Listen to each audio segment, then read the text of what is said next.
Should we start? Yeah. Okay. Okay.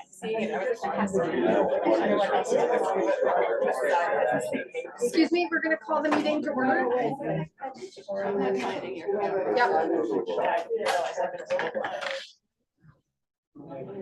Don't know. But I better do mine too. Okay, we're going to start the meeting. Welcome to the CB7 Housing and Land Use September Committee meeting. We are happy to have you all here virtually and in person. A few housekeeping items. First, if you haven't signed in, board members, the QR code is on the table. Where is it? Neighbors and community members, if you haven't signed in there, just as you enter, there's a sheet on the table. Please sign in and also indicate if you'd like to speak. We have two big items. If you could also indicate which items, that would be helpful as well. That's okay. We'll figure that out. Okay, great. Here's the agenda. Can I have a motion to adopt the agenda? So moved. Great. Second? Second. All in favor? Any opposed? Okay.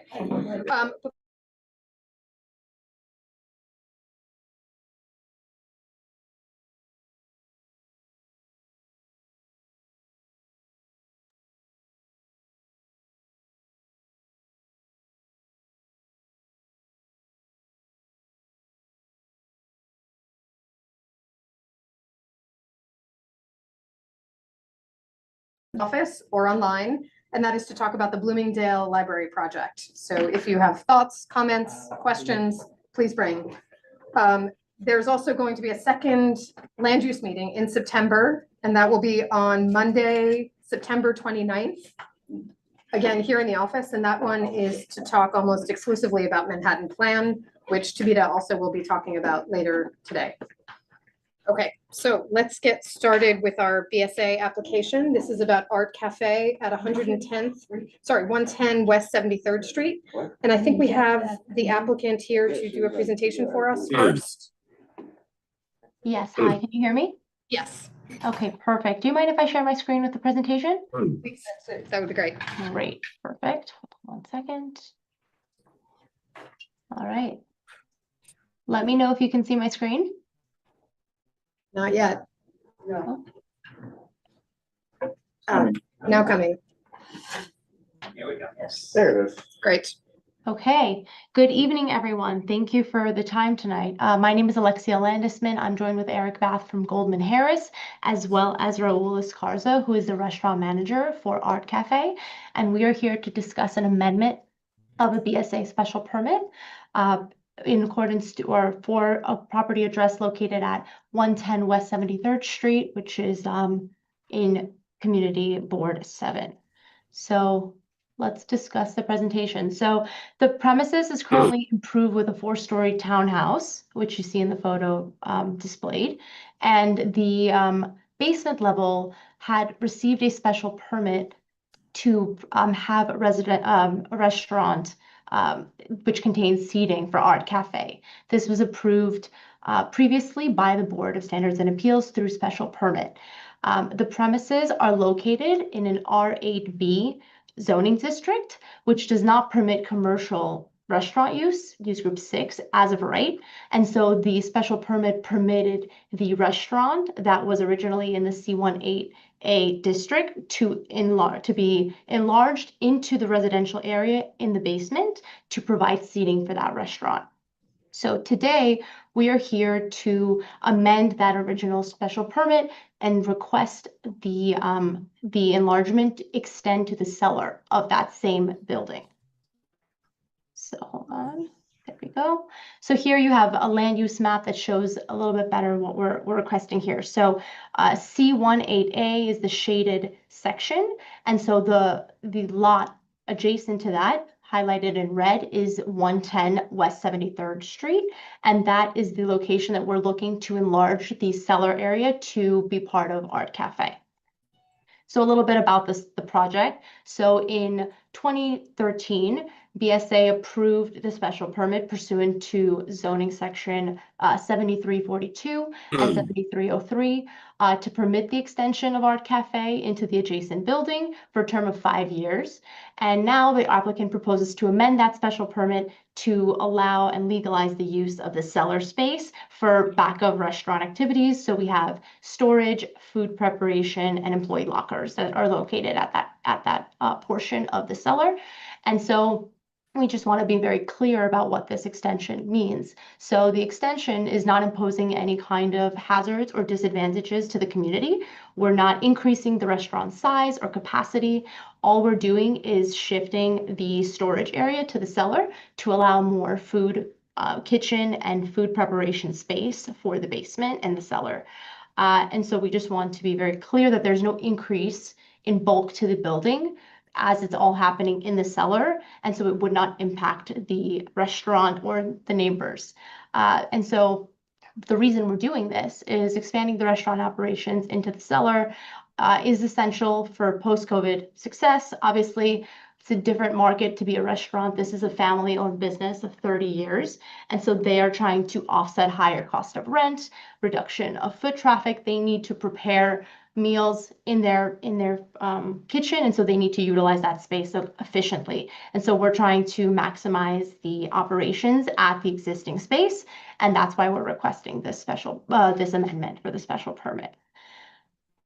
This is a plan that we've included that basically shows you what is proposed and what is BSA approved. So the proposed cellar in blue is the part that we are actually looking to legalize. As you can see, it's prep area, storage, and locker room space. There is no demolition that's happening. There's no excavation that's going on. All we are doing is enlarging that space to be part of Arte Café and put storage there. There will be no tables, and it's in the cellar.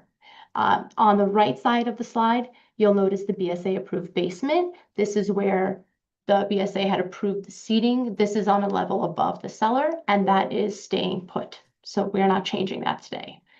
That is the extent of our presentation, short and sweet. I have Raul, who's the restaurant manager, here for questions, as well as myself and Eric Bath from our office.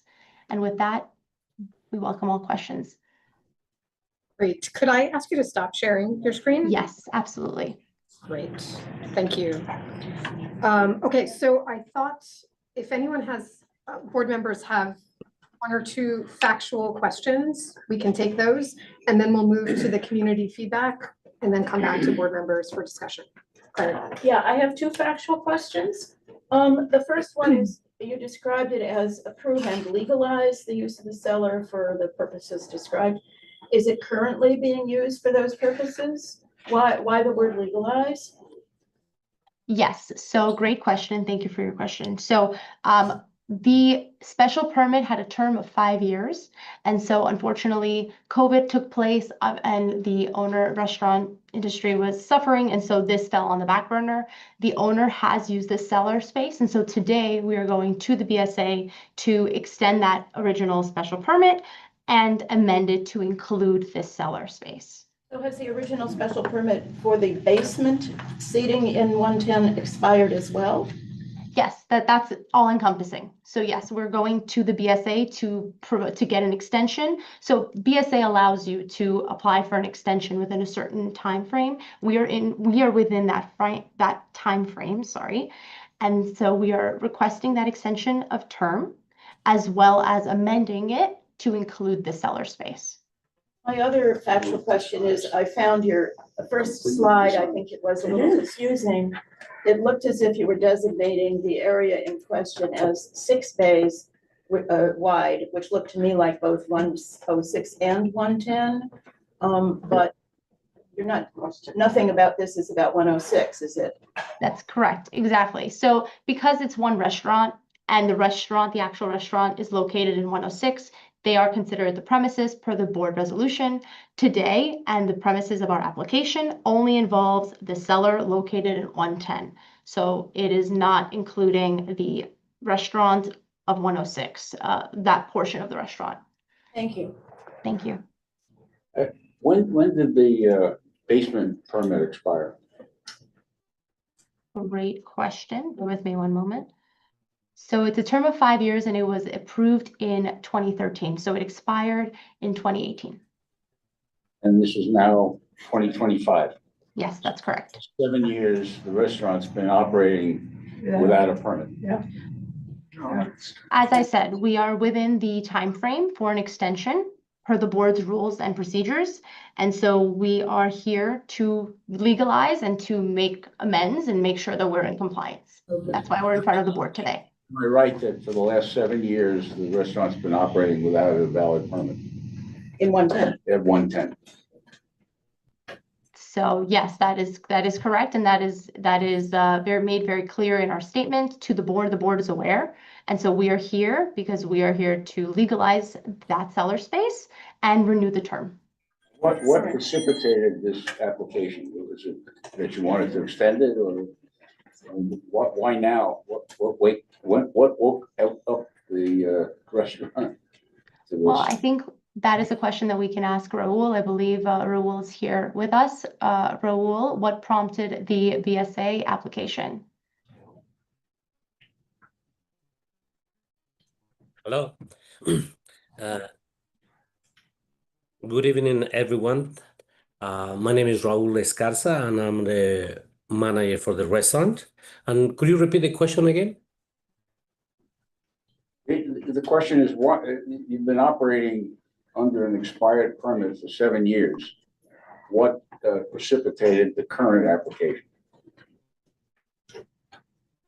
Because article, we want to keep the building, in compliance and keep. Yep. And under new management, also we want to make sure the building is completely legal. That's it. Right. So we want to make sure that we are a good neighbor and we're trying to bring the building into compliance. Yeah, and just to be clear, it was 2019 when it 2019. expired, so. Yep. 6 years. Okay. And Okay, there well- was, if I may, there was briefly during COVID, the city allowed all special permits terms to toll. So with that tolling, that would have also reduced the non-compliance period. That was a special accommodation for during the COVID emergency. And as we all know, the restaurant industry was particularly hard hit.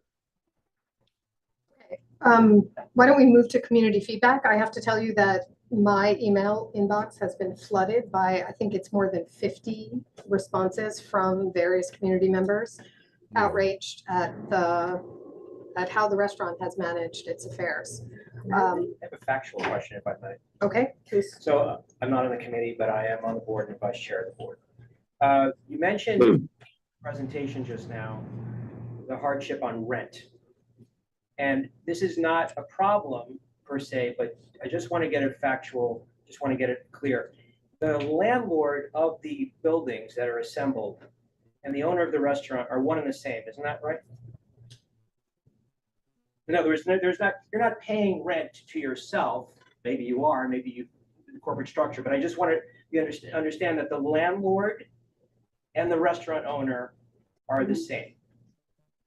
I am not privy to that information and I'm not sure. My understanding is that the goal was to optimize the space that is provided and they needed that storage and locker space for staff and to keep that kitchen separate. That's my understanding.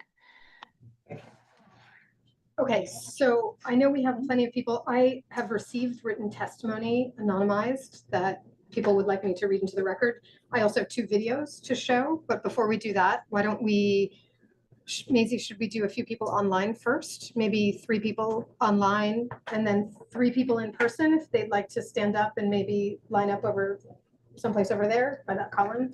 That would be great. So anyone would like to raise their hands? Oh yeah, please, sorry.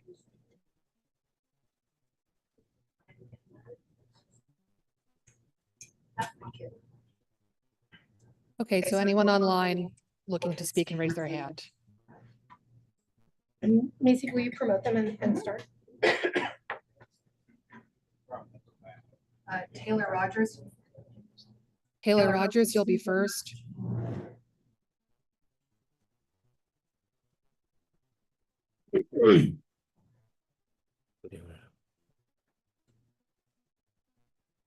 Taylor, you can speak.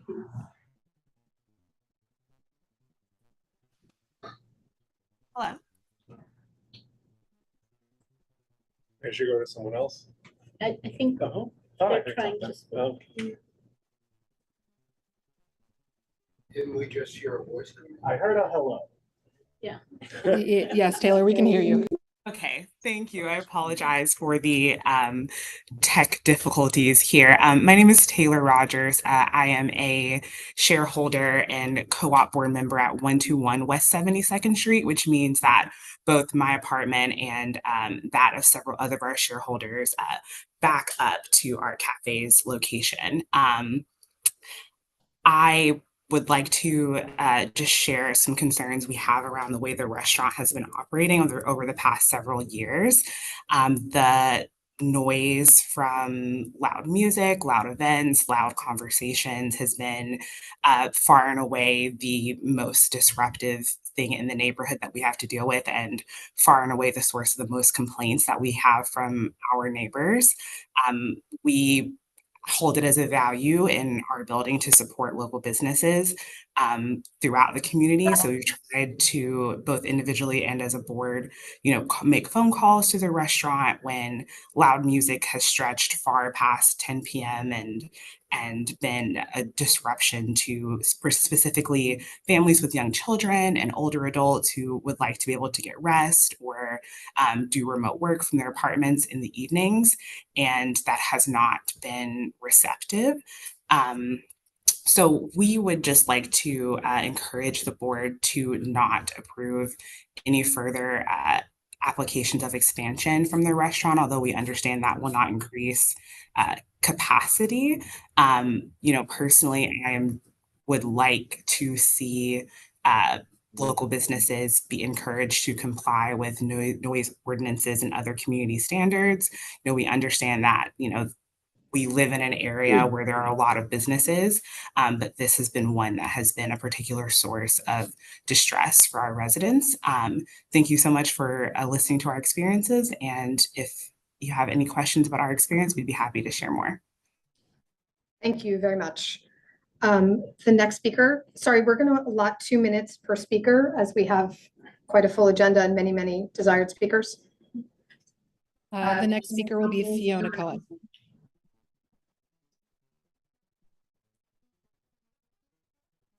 Can you hear me? Yes. Hi, my name is Fiona Cohen, and I live at 118 West 73rd Street, so directly next to or one building away from the Cafe Arte, the building in question. And I just wanted to, as somebody who's lived here for like 3 years now, and I'm born and raised in New York City, my parents own a restaurant, run a restaurant. I just wanted to say as a community member that Arte Café specifically has caused a significant amount of noise on a daily and weekly basis between oil collection trucks, early hours of the work days, and customers blocking the sidewalks with large groups, frequently very loud, frequently into the night. And just kind of listening to all of this, my thought is kind of just if compliance was really the issue, would they not have taken care of it sooner? I just am concerned, as actually the previous person Taylor had mentioned, just with the ongoing nature of the issues and the lack of remediation. Thank you. One more speaker online. Any other hands online? Oh, okay, let's go to in person. Oh, we have one more, sorry. Oh, yeah, go for it. Yep. Yvonne, you'll be next.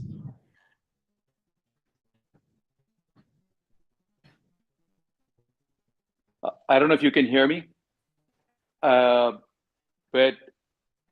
I live across from Arte Café, and I like neighborhood businesses. I'm a big fan. I've had 2 celebrations at Arte Café, But however, in the last few, they have this cartage in the middle of the night at 12:31. The truck idles for more than 10 or 15 minutes. There's glass breakage. I know that that's openly flouting noise ordinances in the city. I, as a good neighbor and somebody who used to appreciate their business, I went and I requested, I said, either you have your cartage before 10 o'clock or after 6 o'clock in the morning, which is reasonable. I actually spoke to the recycling and they said, look, the restaurant has to tell us to do this. I sent a decent email to them and said, I really appreciate you as a business. Can you please take care of this? First, they said they would, and then they said they will not do it. And, I think it's putting too much burden to have 104 El Cocos owned by them also, and 106, 108, and 110 to have 4 businesses with 2 liquor licenses in this neighborhood. It puts an undue burden on our neighborhood. So that's my issue with them. Thank you. Thank you. Okay, Steve, would you like to go? Yeah, okay. I think we have a hand. Take more people online? Yeah, let's take more people online. Okay, Jami, Lucas, you'll be next.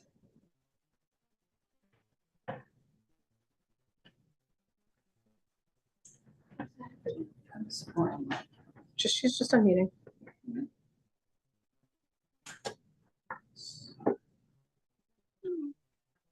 Jami, you can speak.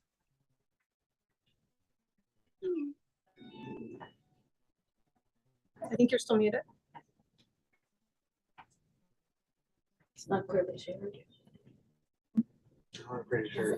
Yes, hi, I live at 104 West 73rd Street, and I've been here for 2 years, which is right above El Coco. And I have no concerns about the restaurant. If I call, they try to accommodate me as much as possible. I don't have any issues with as far as, we live here. Yes, there's garbage trucks and all, but that's to be what expected, I feel, here, living here. And as far as the restaurant, noise complaints or anything like that, I don't have anything. And I live right next door to the restaurant. And the staff and everyone else there is very friendly and accommodate me to anything that I need. Thank you. Thank you.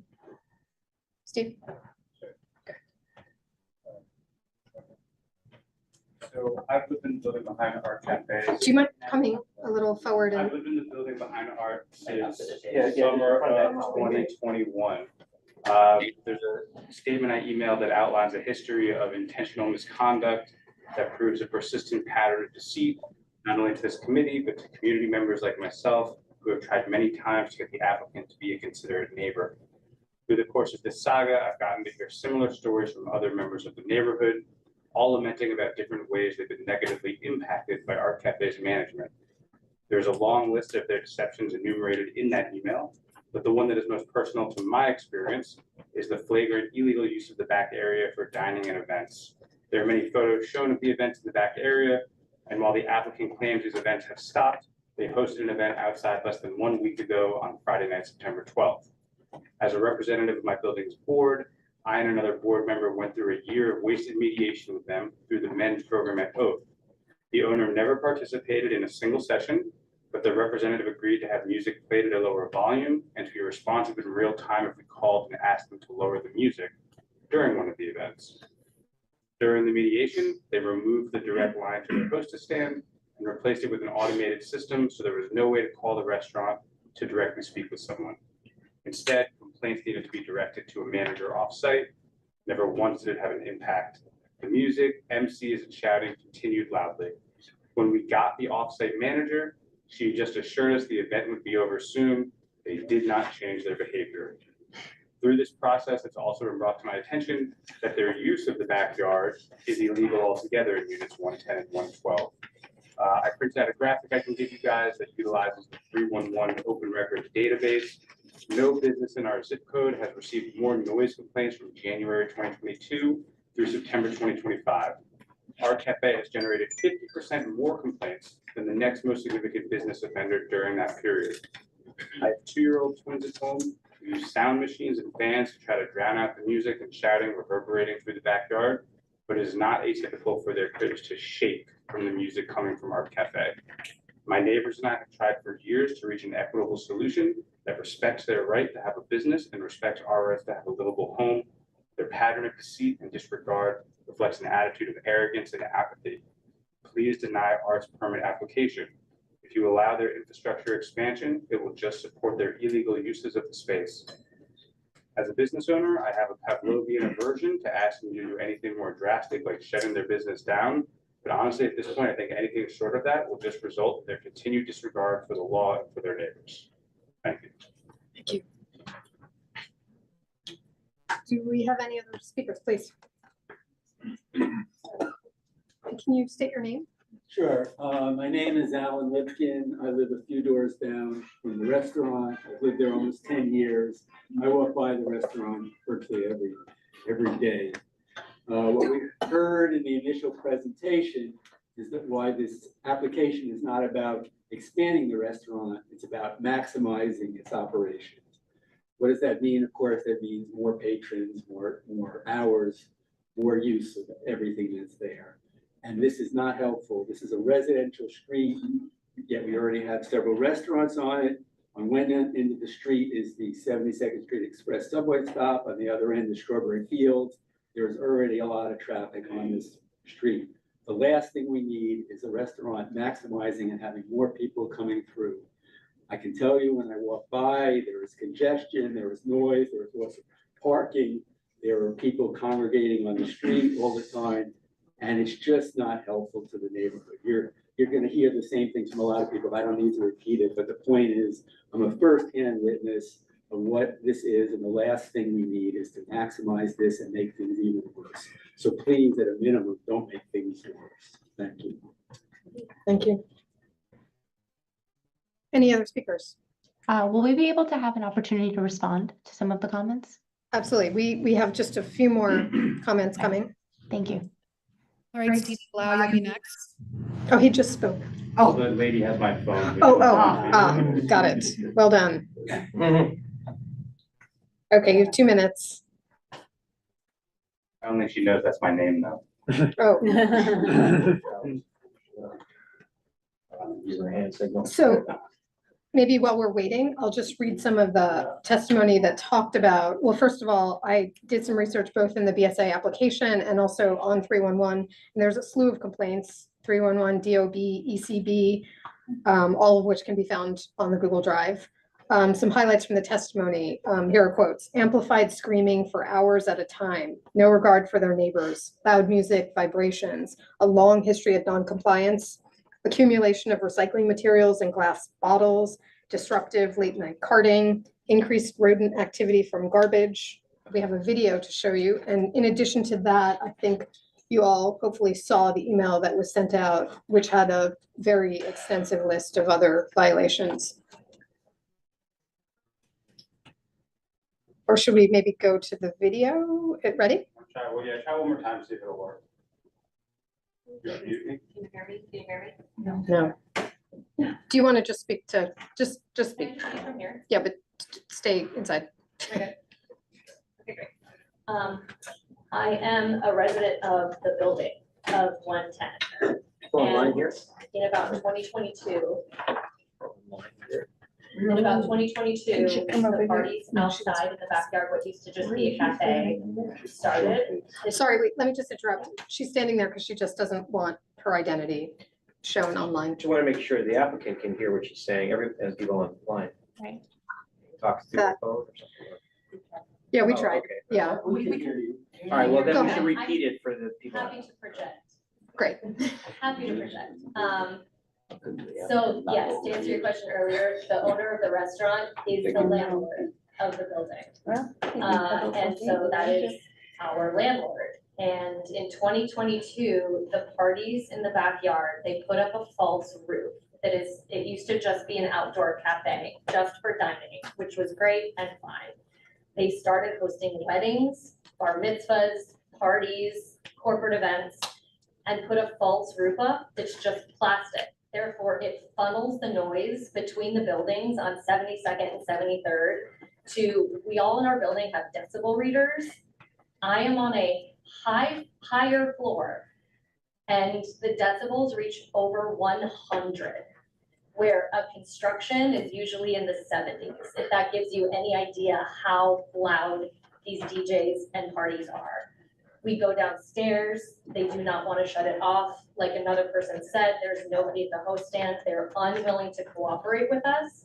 And everyone in the buildings that they own is having a very hard time because they are also our landlords. But I'm here to say that the average stay in the buildings they own is only about 2 years, and most people have left because the noise is so bad. Thank you. Thank you. Thank you. Oh my gosh. Can we discuss? We have 2 videos. Do we want to see the videos? Yes. Or yes, okay. So this first video, it starts by showing the exterior door of 110 with loud music emanating from inside. You walk into the main restaurant and you'll see 106 and 108, empty bar with very loud music. And then you walk into the quote special permit room 110, where you see patrons standing in the background, dancing, no dining. And then the camera then shows the backyards of 110 and 112.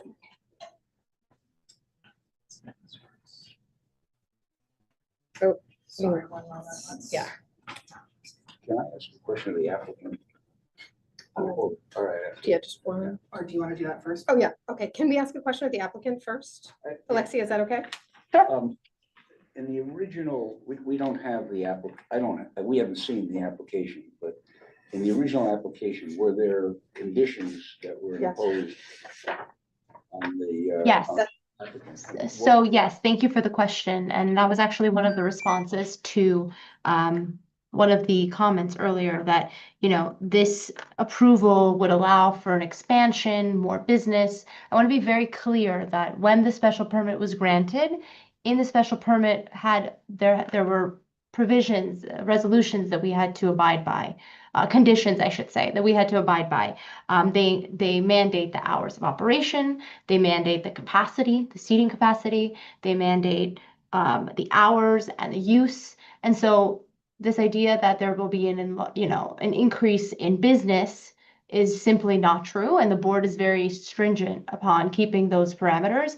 This is wonderful that we're here, that we want to hear these comments. We're here because we want to get the input of the community, and we want to extend an opportunity to discuss with the community on how to be a better neighbor and hear all of these comments. And we encourage the community board to provide us with a recommendation of how they'd like this operation to happen. Because again, I want to be very clear on what the request is. The request is nothing to do with the rear yard or the noise. It's strategic. It's specifically for the cellar space, which doesn't actually impact any of the parameters that we're discussing here today. So we ask that the board use this opportunity to provide recommendations, not just a rejection, so we can actually have a fruitful discussion with the applicant and try to, move forward from here, because the special permit exists. So with that, by all means. Thank you. Can we get the video, Maisie? Amazing. Thank you. Sorry, 1 second. What are we looking at? This is going into the restaurant. Oh, we're not moving. Yeah, just 1 minute.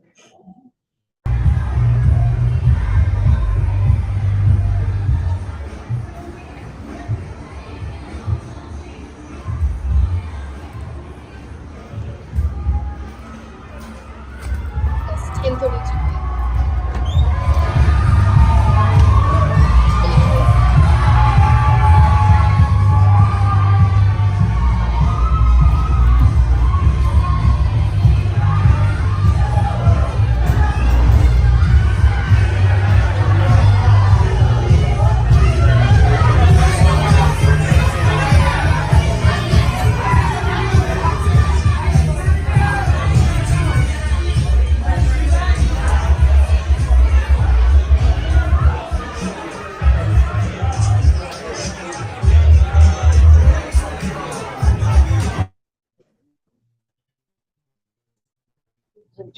CO? Probably not. Okay. You can have something. Okay, shall we open up for board member discussion? I think we've covered all. Yo, there's one more video. Would we like to see one more video? Yes. Sure. Yes. One more video, please. Thank you so much, Maisie. And you can ask this like it does.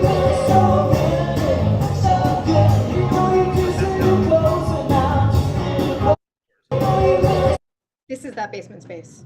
Okay. Sorry. Yeah, this is the same. Wait, is this the basement level? Yeah, Which is also part of the. this is part of the special Yes, permit. yeah. Yes, exactly. It's not the cellar. Cellar. Basement. Yeah, the Basement, yeah. So then the cellar. Cellar's below.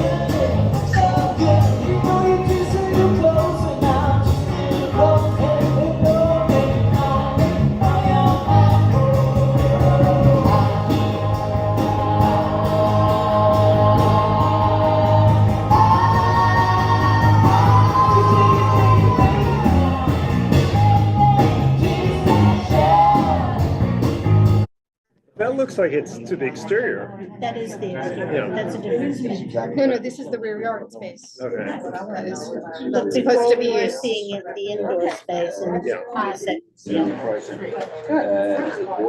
I'd also just like to make a note that we've received photos from Raul last week showcasing that the rear yard has been removed. The faux roof is no longer, and I have the photos here if you'd like to see them. We've submitted those photos to the board as well. And the applicant is in the process of curing a lot of the DOB violations, and amongst that includes the rear yard, which will no longer be in use. And that's gonna, and if the board wants that to be a condition, we encourage the board to use their I mean, that is an their illegal voice use. appropriately. It's already a condition. It's in the That's original permit. an illegal use and also, sorry. I also have photos of a new retractable awning that they've installed. With chairs set up from this weekend. Is that? Okay, I have a photo on my phone. I have to show. so board member discussion. What would we like to do? Go ahead, Ethel. Call the question. Second. What did he say? Call the question. That sounds like a lot of fun. And I think many of us would like to be able to call the question and continue the business. I just want to say a couple of things by minor history.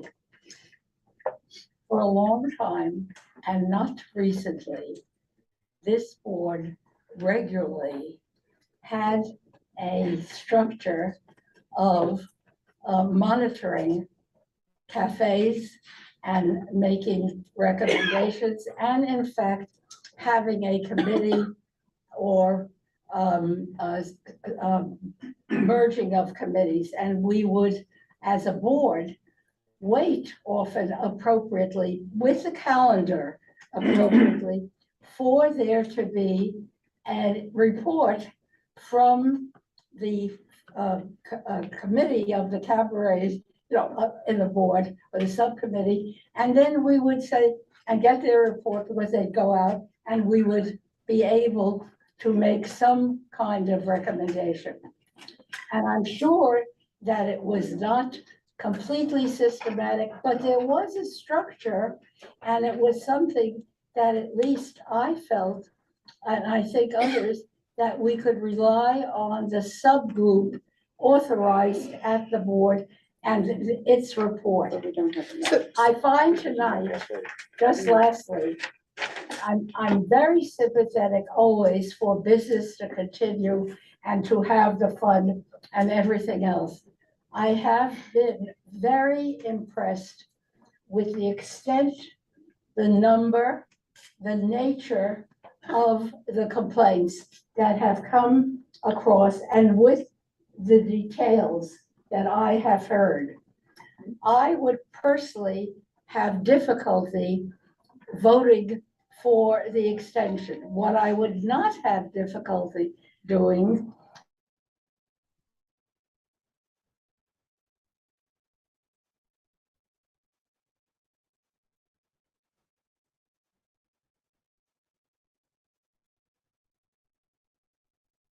monitor cafes, and this is the kind of thing that we really need to look at and not say either, oh, yes, what the hell, or no, you're doing a bad thing. We've got to do more understanding and monitoring. Okay, I would like to respond to that, Thank you. but Shelley first.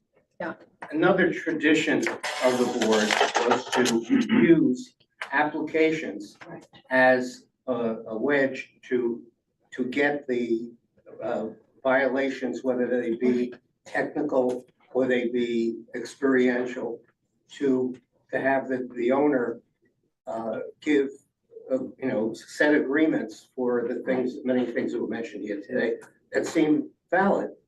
If we turn it down, they'll do whatever they have to do to continue what they're doing. But here's an opportunity to say, we'll approve it on the condition that you agree to this, this, and this, and this, which will help the neighborhood, help the community, that especially those people who are experiencing a lot of difficulty, even some difficulty as a result of the current operation. Yeah, I think that's a good point. I just want to say one thing. So, Ethel, you're right. This should have been done joint with BCI, because this is typically where those issues fall. However, this is a special land use case, right? It's showing preservation potentially, but I think the bigger issue is BCI and land use. Now, what they're asking for essentially is a waiver to have a commercial use in a residential zone. Is that an appropriate thing? Have they handled this in a way that could be appropriate is the real question. I would just like to clarify that we already have a waiver for the basement portion. What we're looking for is to amend that waiver. So the waiver exists in the residential portion. We're looking to extend it into the cellar space for storage, not for dining, for storage and preparation. And I'd also just like to note that the video that was displayed was from 2022, and it was from the commercial side. As I said earlier, this is a C1, it's a commercial district and a residential district, and they are in their right to play, to dine and to have music on the commercial side. So I just want to clarify that. We're happy to answer any other questions. Okay, we'll come to you with questions in a minute. Let's go ahead.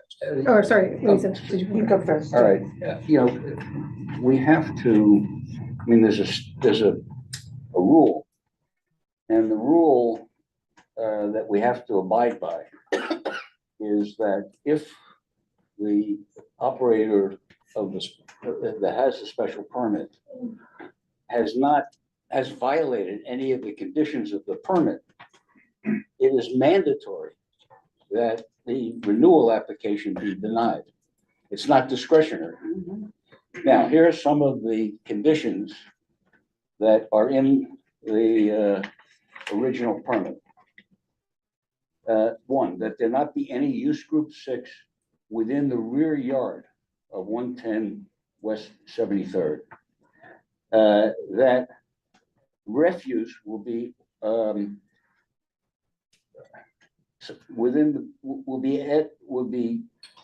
I can't read it. Stored within the building until collection, which is scheduled for 7 a.m. Monday through Saturday. Next, that the attenuation measures between 110 West and 112 West 73rd will be installed and maintained as reflected on the BSA approved plan. Next, that the above conditions will appear in the certificate of occupancy. I don't know whether there's an existing state, but if there is, those conditions. There's also the use of the fire exit as well for restaurant business. As I see it, and I commend you for not challenging what these people say, that we're going to take it that since you haven't factually challenged them, what they say is true. So as things stand now, we're pretty much required to deny this application, which I don't think we really don't want to do that. Okay, I think Shelley and Ethel are right. As old hands on the board, we frequently encounter this issue. I think Shelley's suggestion that we approve subject to conditions really is not strong enough. I think we should We could deny them. either deny for the reasons that these conditions have not been met and without prejudice to renewal, or, and this is up to you, you can either withdraw or adjourn the application until such time as the neighborhood is satisfied that you've complied with all these conditions. Okay. Hold on, let's just get through our comments and then we'll come back to you, Alexia. Okay, I was just going to say that the fact that extending the special permit is a legal activity, if you are also doing illegal activities, different way of saying this, we cannot really approve it. And, are you willing to take down this roof structure, the rear yard structure, and not use the rear yard for parties and So the structure that we saw in the video, she says is already taken down, but the gentleman says that there is.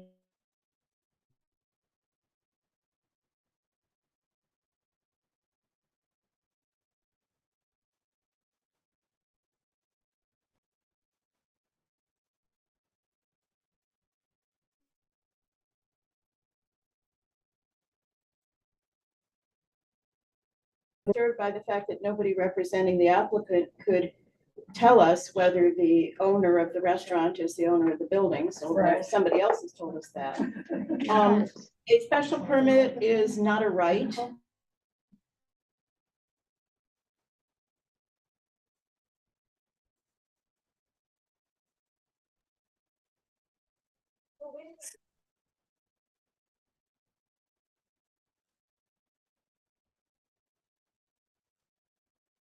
Existing permit may not be renewed unless the original conditions have been met, and they have not apparently.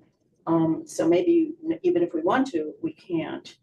But what I can't figure out about this is if we deny it, regardless of whether somehow the awning disappears and there are no more parties, no more events, no more anything in the rear yard, given that for some years, maybe as many as 6 or longer, for all we know, they've been using the cellar space, which is the subject of this application, for these unpermitted purposes.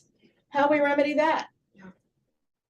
Let's start with doing something, not enjoying their, what they are asking for. We've got to begin by saying no to this permit and then begin to work with them either in the subcommittee or the BCI. That's what has to happen.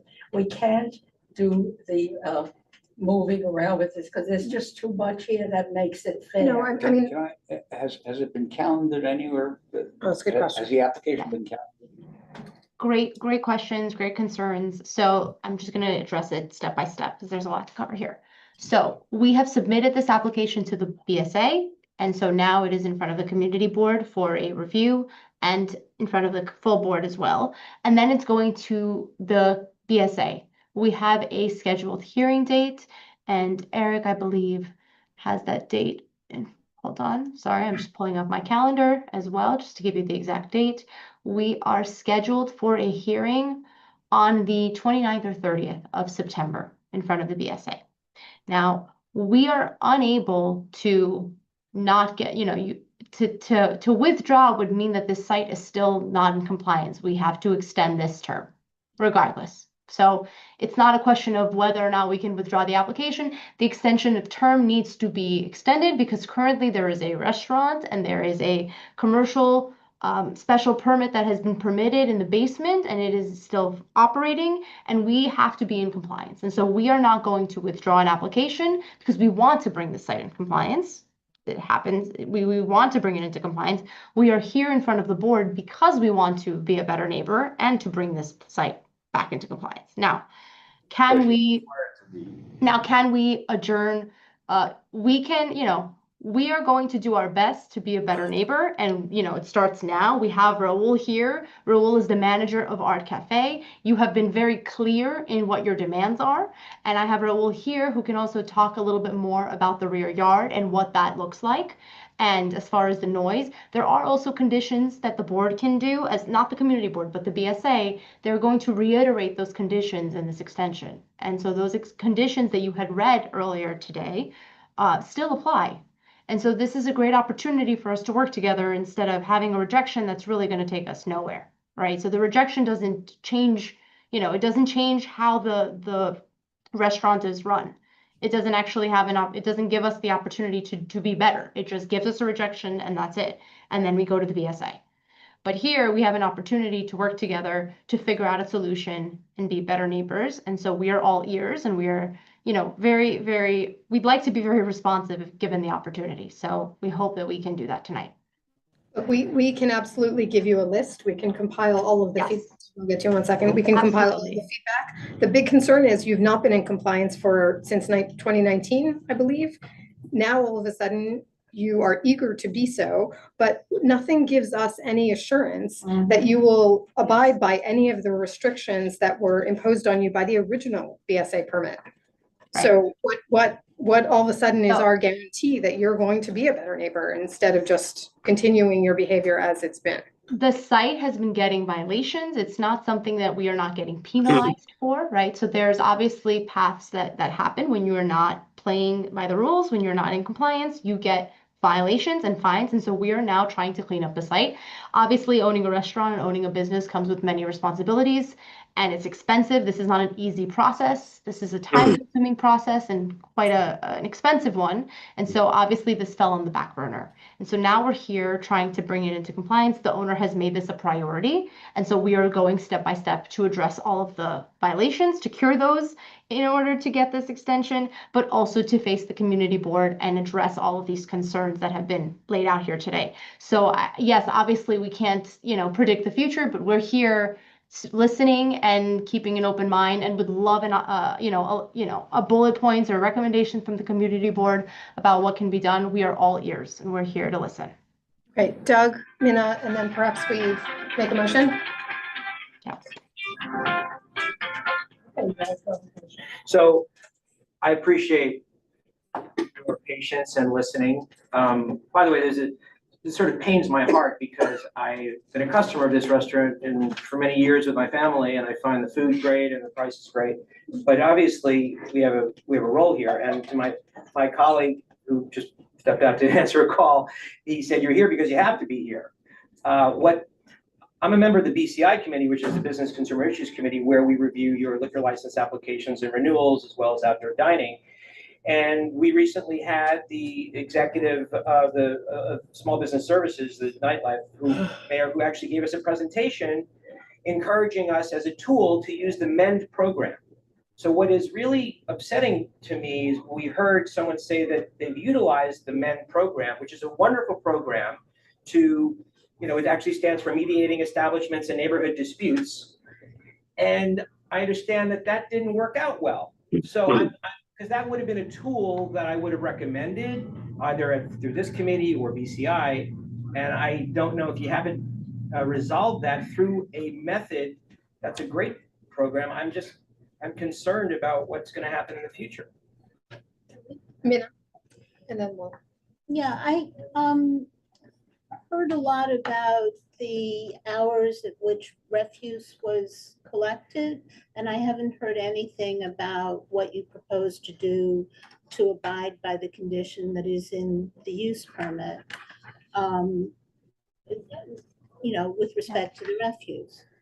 So currently refuse is picked up every night. That is what we've been informed about. However, if there are recommendations on what times are more preferable, I know that there was a comment by Mr. Utam about having it in the morning.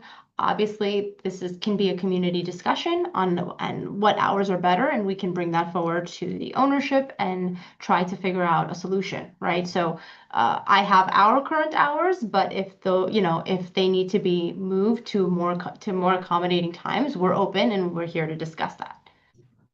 So just to clarify, the BSA special permit says the applicant states that it will store refuse in its cellar space until ready for pickup, and provided a letter from the refuse carting company stating that pickup will be scheduled for 7 a.m. Monday through Saturday. That's Right, clearly so, happening. right, exactly. So that was in 2013. Obviously, companies change, hours change, times change. So if we want to go Let me back see to if that, if that's better, then we're open to discussing that. I'm telling you what our current hour, our refuse pickup right now is at night. So all of the food from the day gets stored and then it's picked up at night. So it really, management, we have a rule here. We're open to see if that's preferable, 7 in the morning versus at May I say night. Is that something the community wants? This is not about preferable. This is something that you said you would do. Yes, but again, the BSA resolution is allowed to be amended, right? So we're here to amend, like if there's hours of operations that have changed since the original one, the board is open to discussing that, right? We can't just be stuck in time on that resolution. We're here to discuss that, and it will be probably a topic of conversation. Seema, may I make a motion? I think that. Hold on one second. Adam hasn't gotten to speak, and then you can go. Go ahead, Adam. I just want to say one thing, which is obviously, there's been a restaurant operating here for long before zoning made it, illegal to open a new one, right? So I just want to say that in this resolution, I think something that I do think we need to address is the specific amendment they're asking for, which is to legalize the use of this cellar space. So regardless of how we want to handle this, it's saying like, yes, with conditions, or no, because we think that helps give the community leverage. I think it's very important that in our recommendation to BSA, we say whether we think this cellar space can be used for commercial purposes. My view would be that, yes, it makes sense that that part of the application is fine. How we want to handle all the other stuff, like we can discuss that, but I think it's critical that in the resolution, we say that, should BSA grant it, they should also grant the use of the cellar space. Again, we can have a view saying that BSA shouldn't grant the whole thing, but I think that the operative question here about the cellar space does need to get answered. Okay, so. Okay, but Adam, it is in a residential district. And the fact that it was approved in 2013 doesn't mean that it was correct at the time. It's been continuously operating since the 50s or 60s, and we all know that you can't zone a business out of existence. They have not claimed that it's grandfathered. They did in the original one. Okay, may I? We have been discussing this important issue for almost an hour or more. And I think that it is our obligation to come to a conclusion.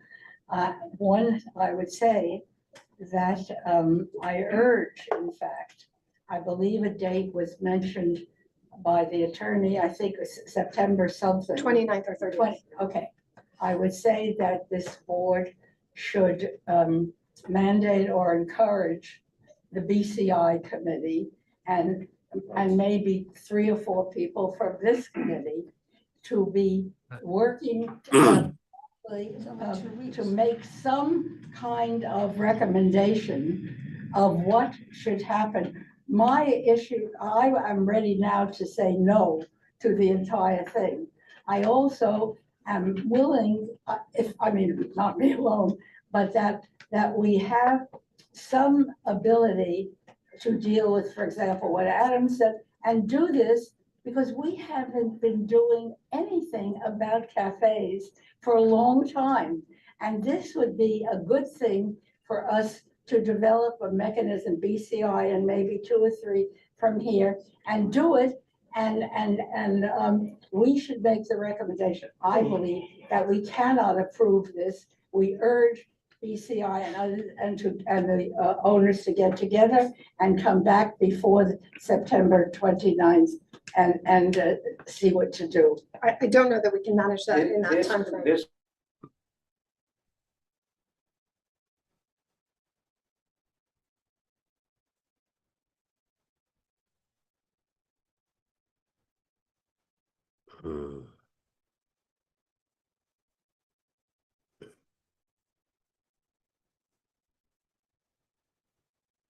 Hello? Conditions. and to list all of the things that have been clearly expressed tonight and have been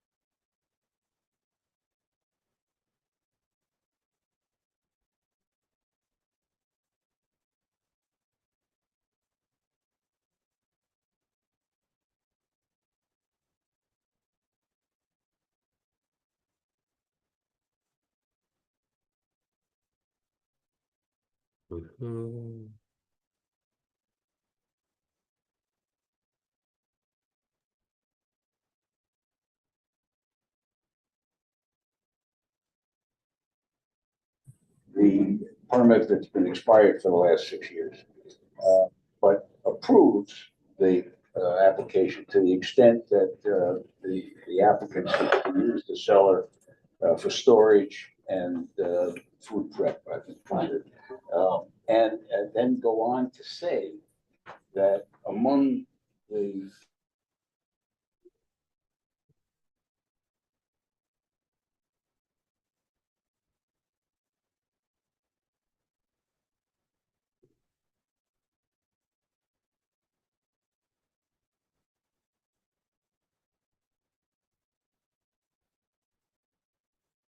Do you want to put in a date?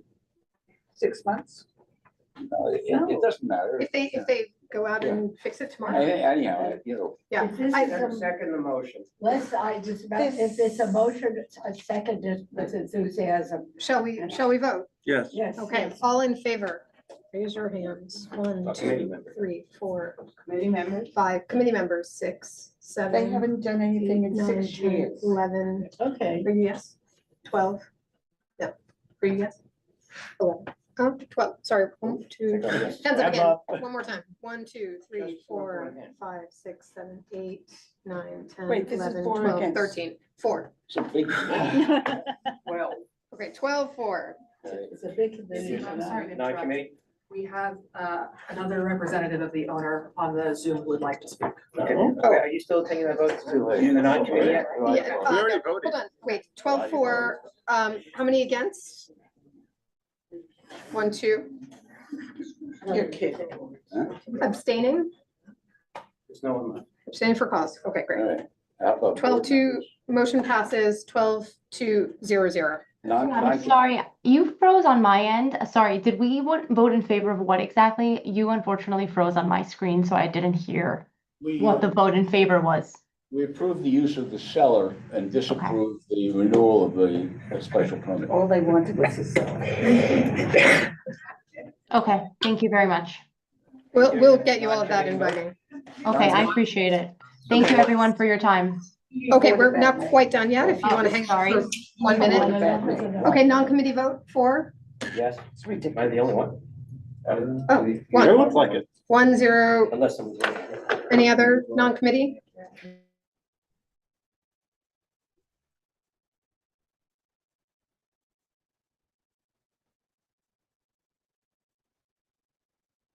Have a drink. Alexia or no? Yes, sorry. Do we It have, keeps freezing. I'm not sure if it's my end or your end, but there's some freezing happening. sorry, it might be our end. We have a little. Someone, My colleague Eric says it's also freezing on his end, so it might be the community board. I'm sorry if I keep checking in. No, it's, I think it's our Wi-Fi. Sorry about that. No problem. Tricia, on behalf of the owner, you can speak.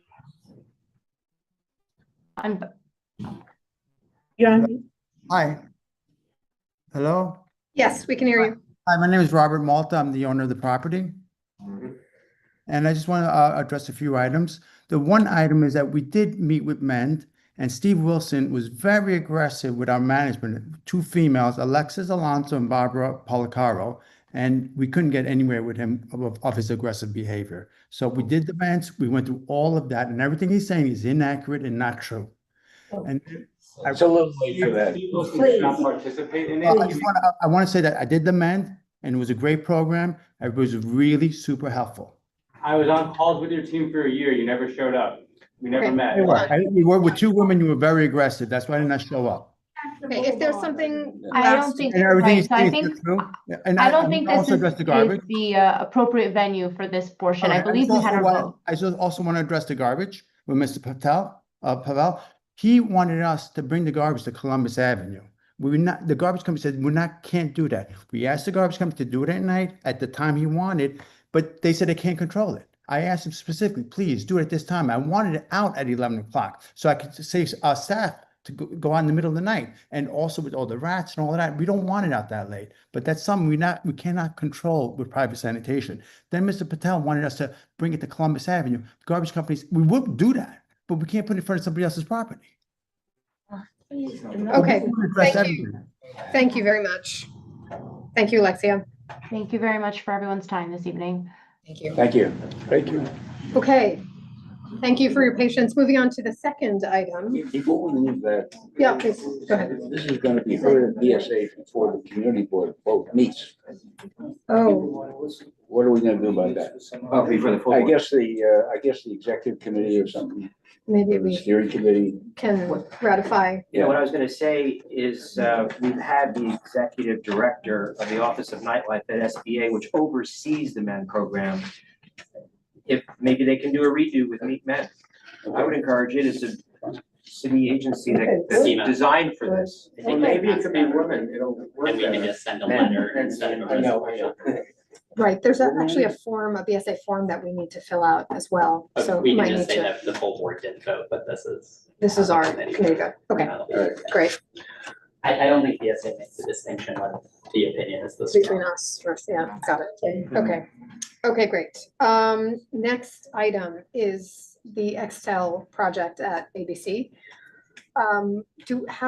How many people, just raising hands, are going to be speaking for this? We just want to get a sense. Yeah, in person, there's 3 of us, and then Peter Ronstetti, I hope is online. And there's someone. Excuse me, I'd like to speak as well. Oh, hi. You're at the table here. And did everybody? I don't know who you all are, so hello. Okay. Did everybody sign up? But there, okay, wait, sorry, let's stay organized. There's 3 speakers who have a presentation to make. I think then, as we saw this last time, people will be asked to speak from the floor, right? I'm hosting your meeting for you, Seema. Did everyone? I think that's. I didn't say that I was going to speak. Did everyone sign in? Okay. Because they voted 12 in favor. If you'd like to speak. If you'd like to speak, can you please sign on that? Okay. Form. Okay, so we have received we have an online form, we have an online form and we received a bunch of feedback from various community members. I think we're at 62 or something. We are slowly getting through those and getting back to people, but in the meantime, we also have people who have generously come here, both virtually and in person, to tell us their experience. Go ahead. I'm just gonna sit because I don't want to pass out. It's a little warm in here. Can you please first introduce? Yeah, I'm gonna introduce myself. Introduce yourself, Yeah. where you're coming from. Yep, absolutely. Great. Absolutely. So, hello. And I've got my stopwatch here, Seema. I'm gonna try and. Oh, great. Yes, sorry, 2 minutes. Try and move this along. 2 minutes every speaker. But I'm speaking for 2 people, so give me 4. All right. My name is Maureen O'Toole. I've been a resident of 39 West 67th Street for 28 years. I'm the board member and treasurer. I've had a career in finance and in real estate development, so I get the magnitude of the project. With 3 of my neighbors, and you're going to hear, as I said, they'll each introduce themselves. We're here to speak on behalf of the Lincoln Square Residents Coalition, which is a group of us who came together, frankly, once the scaffolding went up 2 months ago. We've all known this is going to happen. We live in New York. We don't live in, somewhere else. We know real estate development is part of everyday life.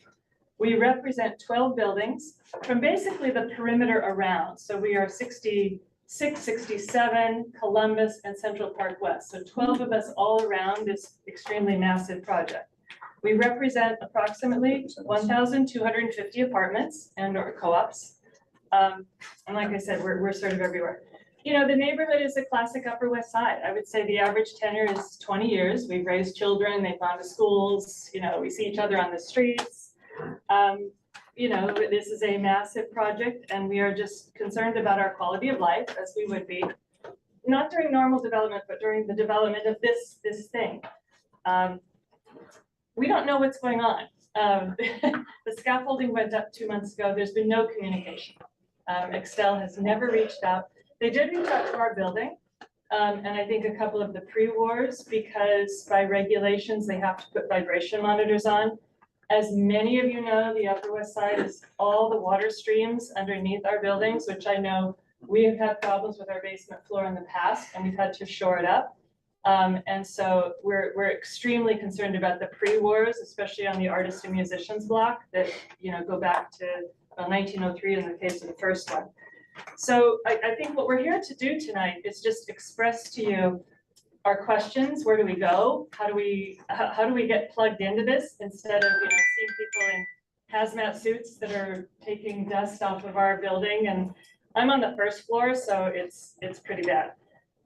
We did learn that there will be a community advisory board, and we're really pleased about that. It ties in nicely with what our single biggest ask is tonight, which is we would like, on behalf of our coalition, to be able to hire a professional that represents our coalition, that can be a member of that board along with Excel, and I believe along with CB7 as well. But we're all amateurs in this area. We need somebody who really represents our efforts. We think Excel should pay for it. We think it is a reasonable cost for them to pay for something that has been thrust upon us as sort of just residents who are concerned, as I said, about quality of life. Some small things that just have happened in the last 2 months. We don't know the hours of operation. People are working on Saturdays. I was awakened on Saturday morning to my bed vibrating. And people were digging up the street. I said, I don't think you should be working on Saturday. And they said, we're not. Yeah. And I said, well, what? And they said, we're working in the main of the water. We're not working on the building. And I said, well, I bet the water main problem is associated with that building. So I think you're part of the project. So it's silly stuff like this. They're working at 7:30 at night. We go over, we knock, they don't talk to us. So we'd like hours of operation. We'd like to know what constitutes a variance, who issues that, how do we really know they have a variance? You know, we've got, as I said, I'm on the first floor, so I see the crushing. A whole sofa went into this crusher. And I was amazed, kind of weirdly amazed. And then this dust. 15-second warning. Yeah. Then all the dust comes out and they're throwing cabinets in there. It's a shame what's getting destroyed. But anyway, our trees, our old growth trees, you know, they should park their trucks in between the trees. I have pictures of them. I'm sorry, I have to stop you. Things up in front and pulling branches down where they're pulling stuff up. But I'm talking for 2 people. Don't I get 4 minutes? That was 4 minutes. You're Yeah. kidding. No, Okay, no, that's it. I'm kind of done. Like you said, you heard what we wanted. We just need guidance. And so what I'm going to do now, Peter, are you on the line? Yes, but not able to speak unless. Okay.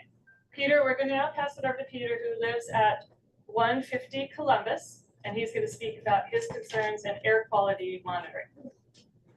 Okay, can you hear me now? Yes, Peter. Oh, good. Hear you 2 minutes. Yeah.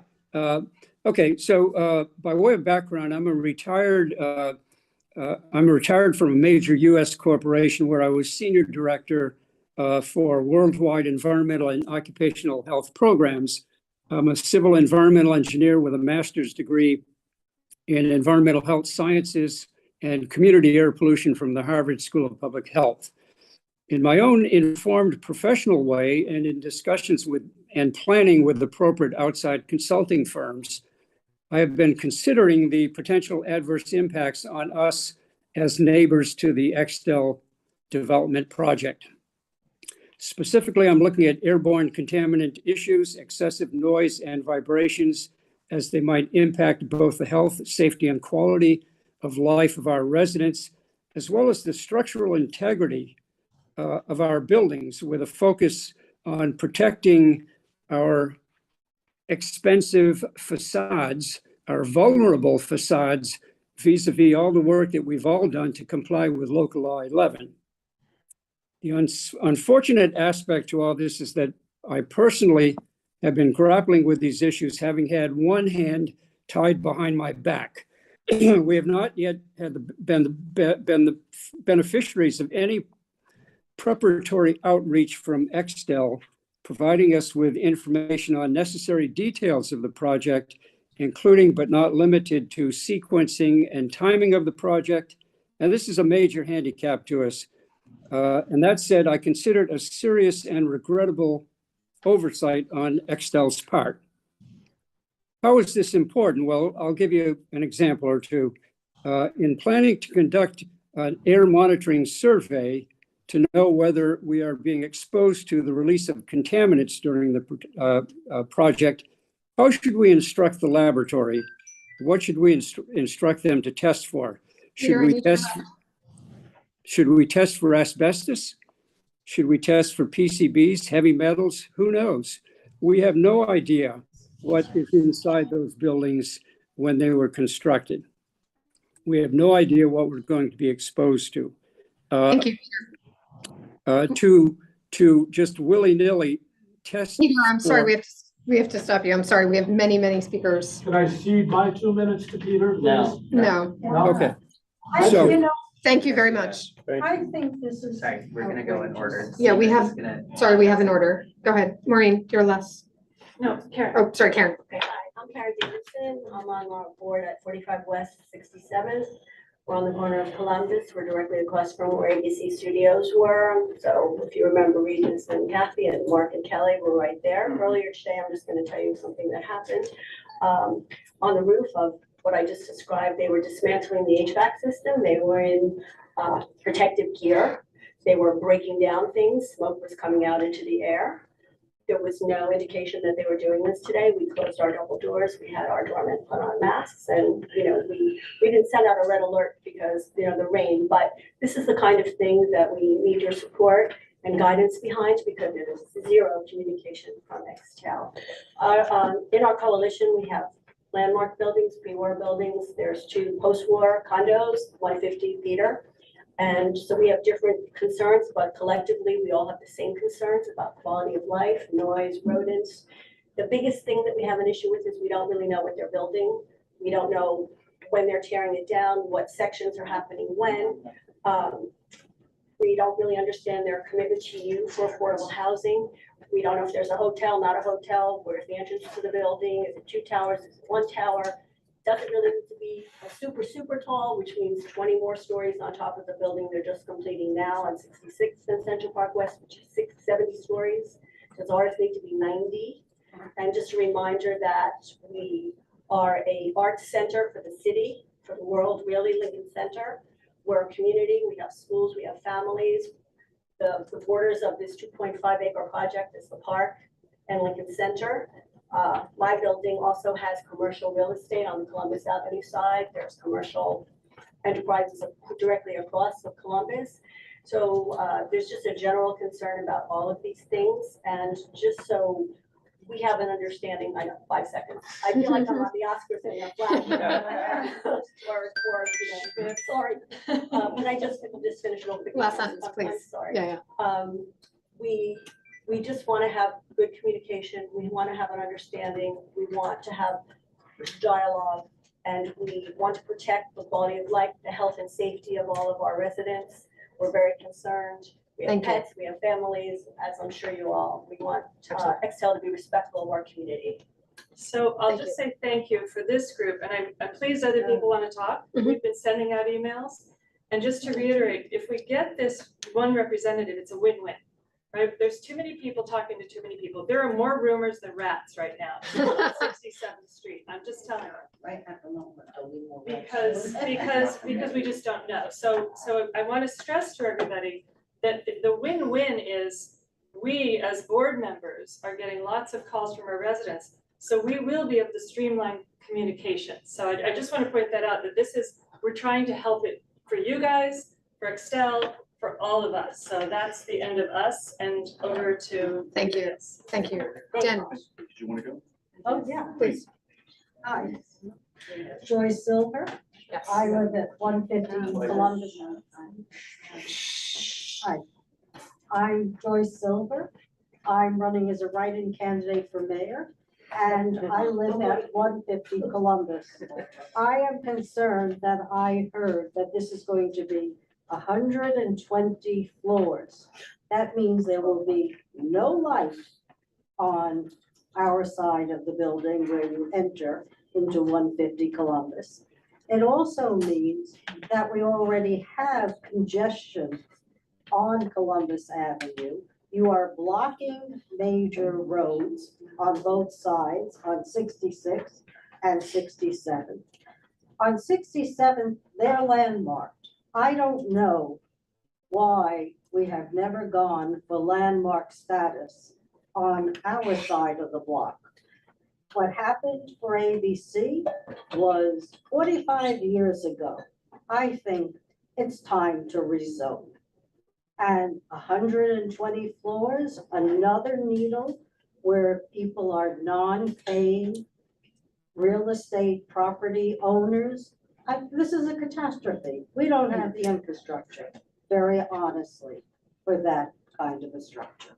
And just because I'm told, well, you have nothing to do because it's grandfathered, I don't think that's good enough. I think the city and our community board can vote against this. It's terrible for the area. The term is as of right. No variance, no variance. As of right, well, I think you can redo a rezone as of right. Dan. Sure, yeah, sure you can. Hi, hold on, I thought we'd do is, let's get through all the community. So are we voting tonight on the resolution, or is this just a community concern? We are discussing the resolution. Okay. If we can vote on it, that would be great, but there isn't. The resolution is online. You can look at it there. We will put it up after. We don't have to vote on it. If there is consensus, we can, but we can get to that after. I thought hearing the community first, and then we'll get to the board discussion. I want to hear you. No, I. Sorry. Please. You must be a doctor. No, Doctor wants patients. not that smart. My name is Dan Cohen. I'm the leader of the board at 40 West 67th. I'm also representing Dmitry Sokolov, who is my counterpart at 50 West 67th. We comprise of about 100 units. And I wish the coalition had been in touch with us. I've written to them. I've been on the board for 3 years, and we are not part of your coalition. I wish we could be, because we have the same concerns. So I'm not here. You don't. Why don't you? Please, can we, excuse me, no crosstalk, We're please. on the same side. If you Excuse let me. finish my sentence, Excuse me. if you let me finish my sentence, then you'll understand. I completely support what you said. We have the same concerns. The difference between the two of us is that I am in direct communication with Excel on a regular basis, and I'm happy to help you bridge that gap. Can you explain that? Sure. Describe. Absolutely. That comes next. That's called full disclosure. I'll give you the full picture. Absolutely, of course. Okay, go ahead. So, full disclosure, we do have an air rights agreement with them, as you suspect that we would. Excuse me. Excuse me. This is really just inappropriate. Yeah, please allow him to speak. And so does 50 West 67 has a similar air rights agreement. I have no idea what's in theirs, and they have no idea what's in ours. And we are not permitted to disclose that. You can certainly ask Excel. They'll be glad, I'm sure, to share that with you if they feel it's appropriate. Our view is that we do support affordable housing wholeheartedly. We know New York has a problem. We support the idea. So I'm looking forward. We've engaged the engineers to make sure our building is safe. By the way, just for clarification, I'm in apartment 2D. 2, you know where that is. D in my building faces the back. I'm at the lowest point and happen to be the most affected. Dan, I need you to wrap it up. I will wrap it up. What we support is a return to what the area used to be. Specifically on the affordable housing, we support musicians, artists, we support actors, actresses, senior citizens. We want to see a mixed community around us. We want to see it for sale because the apartments that they're looking to put in are small enough to be affordable enough to get people on the property ladder. Another rental is not going to be any use to anybody because they have no way to build an investment. Thirdly, assimilation is important. You should wrap We up. want these people to come in, whoever's going to come in to our area, to be supported and welcomed. And we think that is the best way to do it. Thank you. Thank you. Thank you. Hold on, can I just get a sense of hands? Who else would like to speak? Okay, why don't we finish over here and then we'll go over there? Please.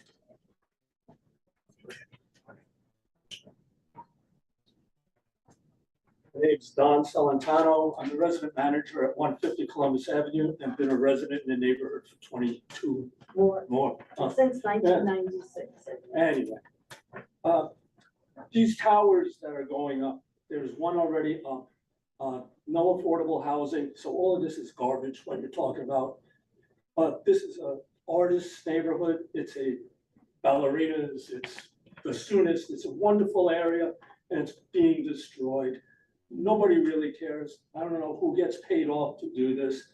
Blocking the sun from Central Park, blocking the sun on 66, now on 67th Street. Go see it, sit in Sheep Meadow and watch the sun go right behind all of these buildings.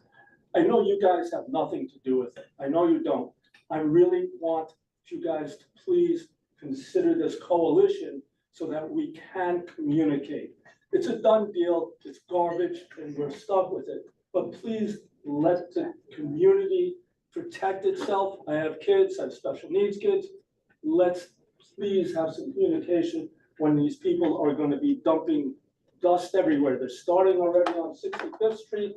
No spraying of the demolition garbage. Again, they had acetylene torches. Anyway, I'm going to shut off.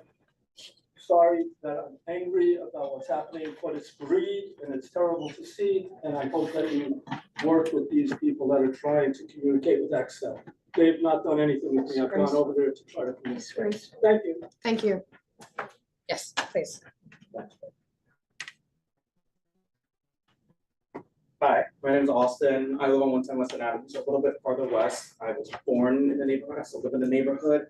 And as it stands right now, if I were to move out of my parents' place, I could not afford to live in the neighborhood as it stands.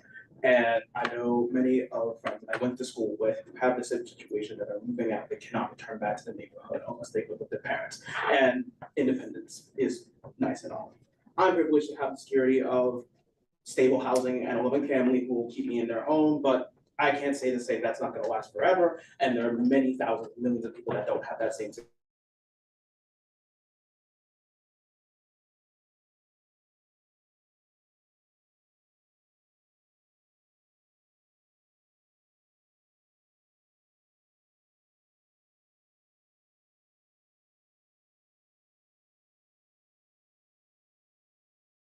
Making sacrifices. That means a little bit more density, a little bit more.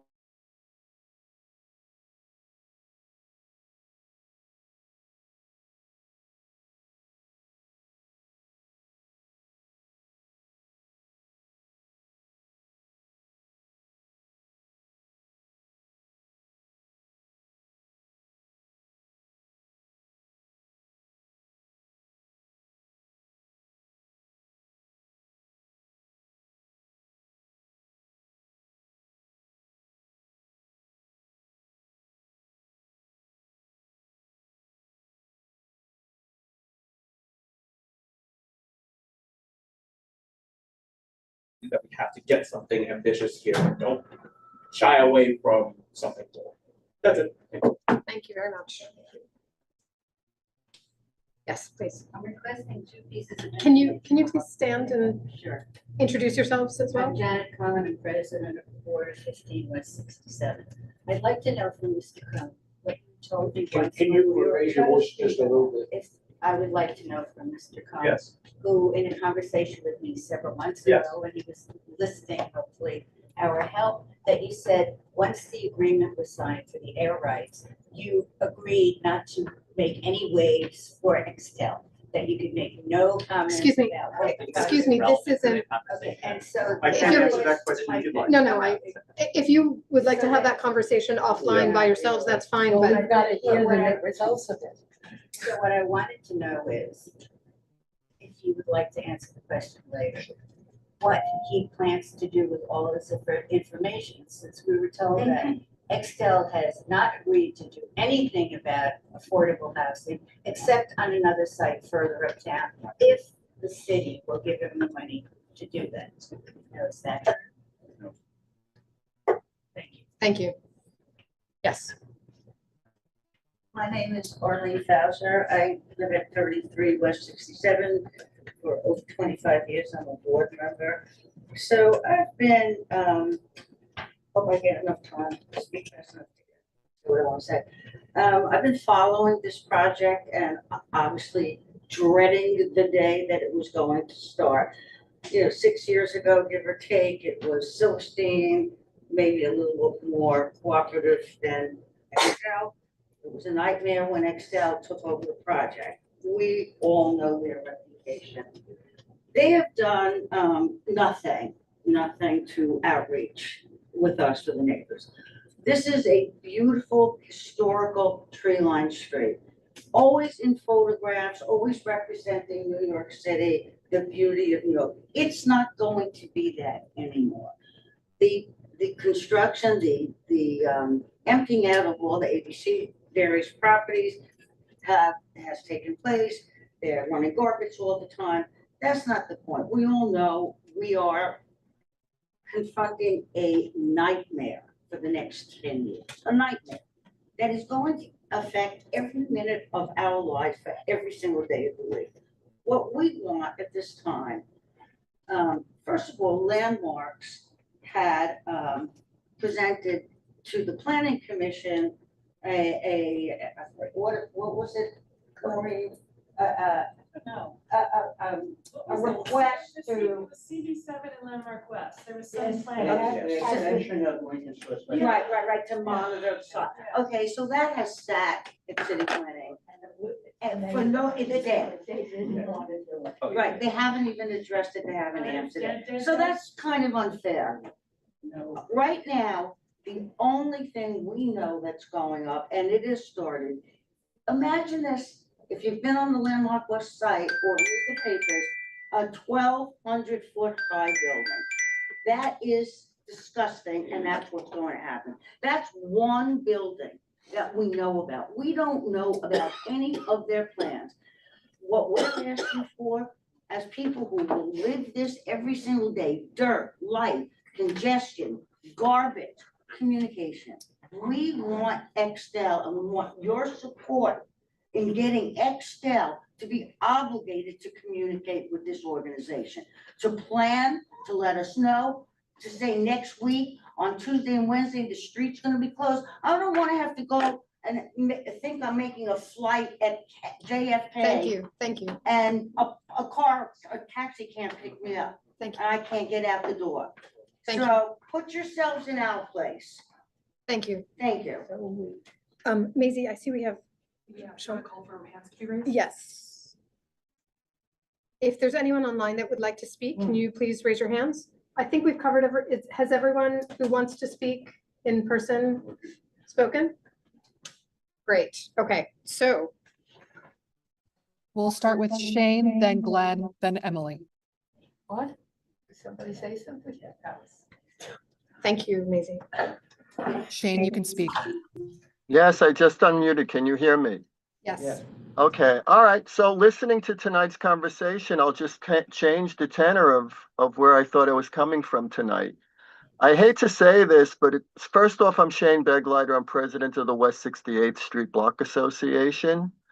Certainly the issue of construction and construction debris is on the table right now and substantial. And I think that is where everyone in this room right now, the coalition, the community board, should direct its attention, as opposed to trying to figure out and negotiate with Extel where this development will ultimately go. That is a lengthy process. There's going to be a lot of give and take. There are a lot of things on the table, but it's irrelevant to things happening today. And I think, given my experience in terms of dealing with Millennium years ago when their properties were developed, and development before that, since I've been in the community for the past 40 years, this community board is behind the curve. And you really have to catch up.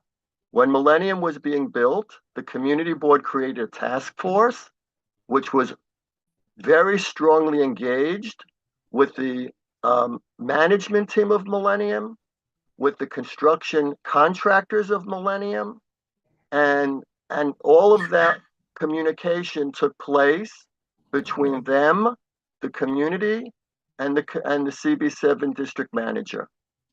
Now, I don't know if it's going to be the CB7 district manager at this point, but somebody has to be created.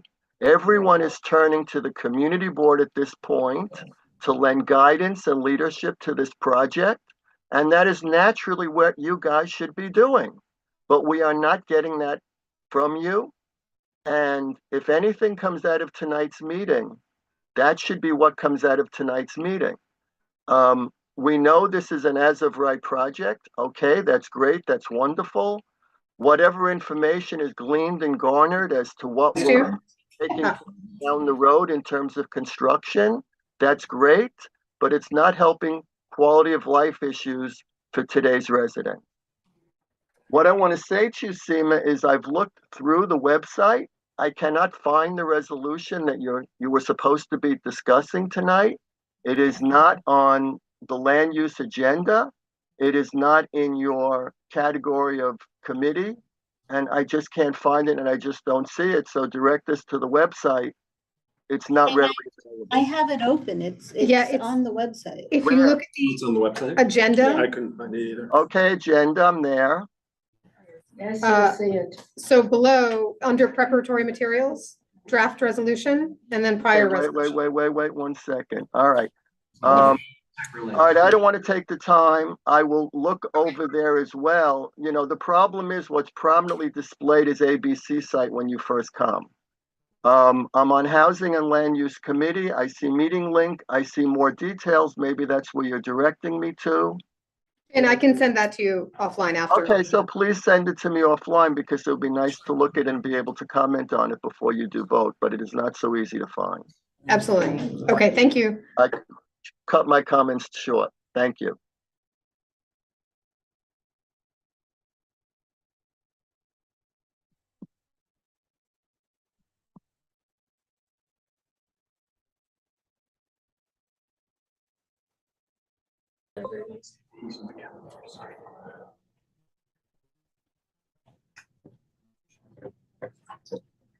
Glenn? How do I find it on the website?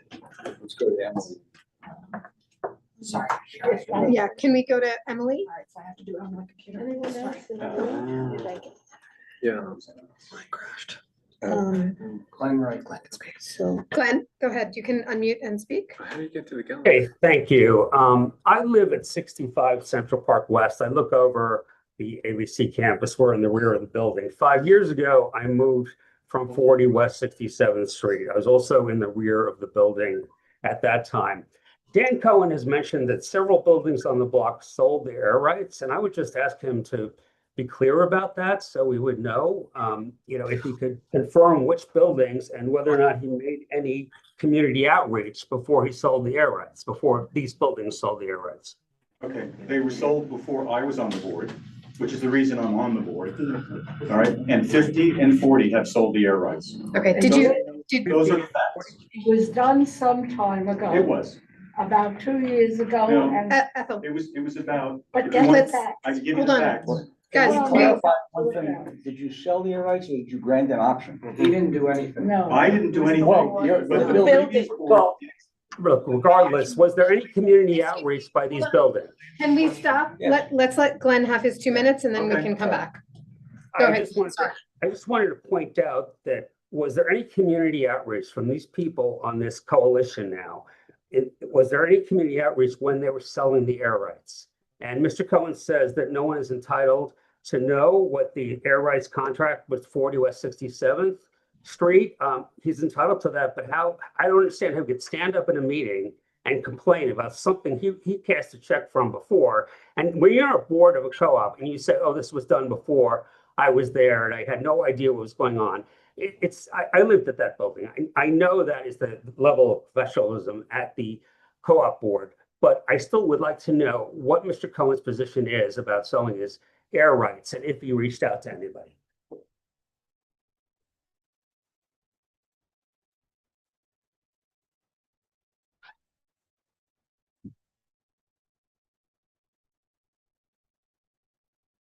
We have the next speaker. I think that's Emily Smith. Thank you, Glenn. Thank you. Emily, you can talk. Hear me? Emily? Yes, can you hear me? Yes, please, go ahead. Hi. My name is Emily Smith. I'm an Upper West Side resident, Manhattan Valley. Technically, I'm on 104th. And I am just sharing some off-the-cuff thoughts. I wasn't aware that this was an agenda item until today, so I did not have much time to do any homework or prepare. To the extent that you can share email updates or social media updates when agendas are amended last minute, I would really appreciate it because this item was not in the email newsletter that went out on Friday. But that aside, yeah, I'm a resident of the area. I work a professional job, but I am rent burdened, paying over a third of my income to rent to live in this area, to live with 2 roommates, mind you. So I just care about kind of monitoring like housing in the area. And I just wanted to attend to kind of throw in my 2 cents. Again, haven't had time to do a bunch of homework on this project, but I think it is noble to push for affordable housing to be included in it. And I'm frankly for that.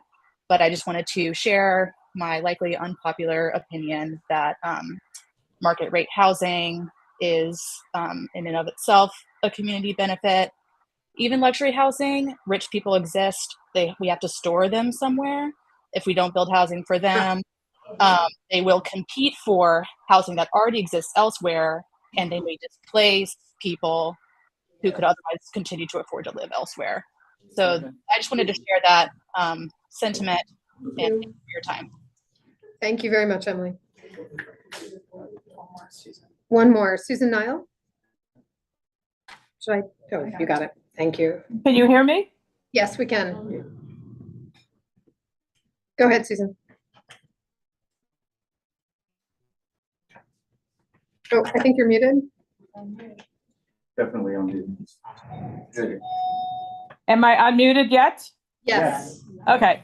And in that capacity, I have been following the ABC building issues, and I am very disturbed at what is going to happen. We had a fully formed proposal for a zoning text amendment to include the ABC site in the special Lincoln Center District and Lincoln Square District, and the city basically threw it out. And we were partners with CB7, and excuse me for perhaps offending you, but you sort of walked away from it. And I will be honest with you, and I think many members of the board who have been working with the city, which we rarely get to work with them, know that if there is not a text amendment, if there is not some legal requirement, Exdale will not provide affordable housing no matter what they say. It won't happen. It won't happen. So if anybody on the board or anybody in the public is thinking, oh, let them do that because they'll be putting in affordable housing, they won't. We've seen that across the years when these kinds of promises are made. They're unenforceable, and quite frankly, very often the state and the city don't enforce them anyway. So you need a text amendment to limit the kind of development you can have, to limit the height, to limit the size, etc. And I'm disappointed in CB7, but I'm also disappointed of the rumors, although I can't necessarily confirm them, that there have been backroom discussions with Extel, and that even though we're talking about this, the horse is out of the barn. And I think people should be talking about this and finding out what pressure Extel has been able to exert over the electeds and others to get their way. It's time that residents have a voice. And I'll say one more thing. We have allowed City of Yes and the related Charter Revision Commission proposals to take our voices away. CB7 should be taking a strong position on the exclusion of the public from land use and zoning decisions. Yes. That's not just on ABC, but that's across the city. Thank you. Thank you, Susan.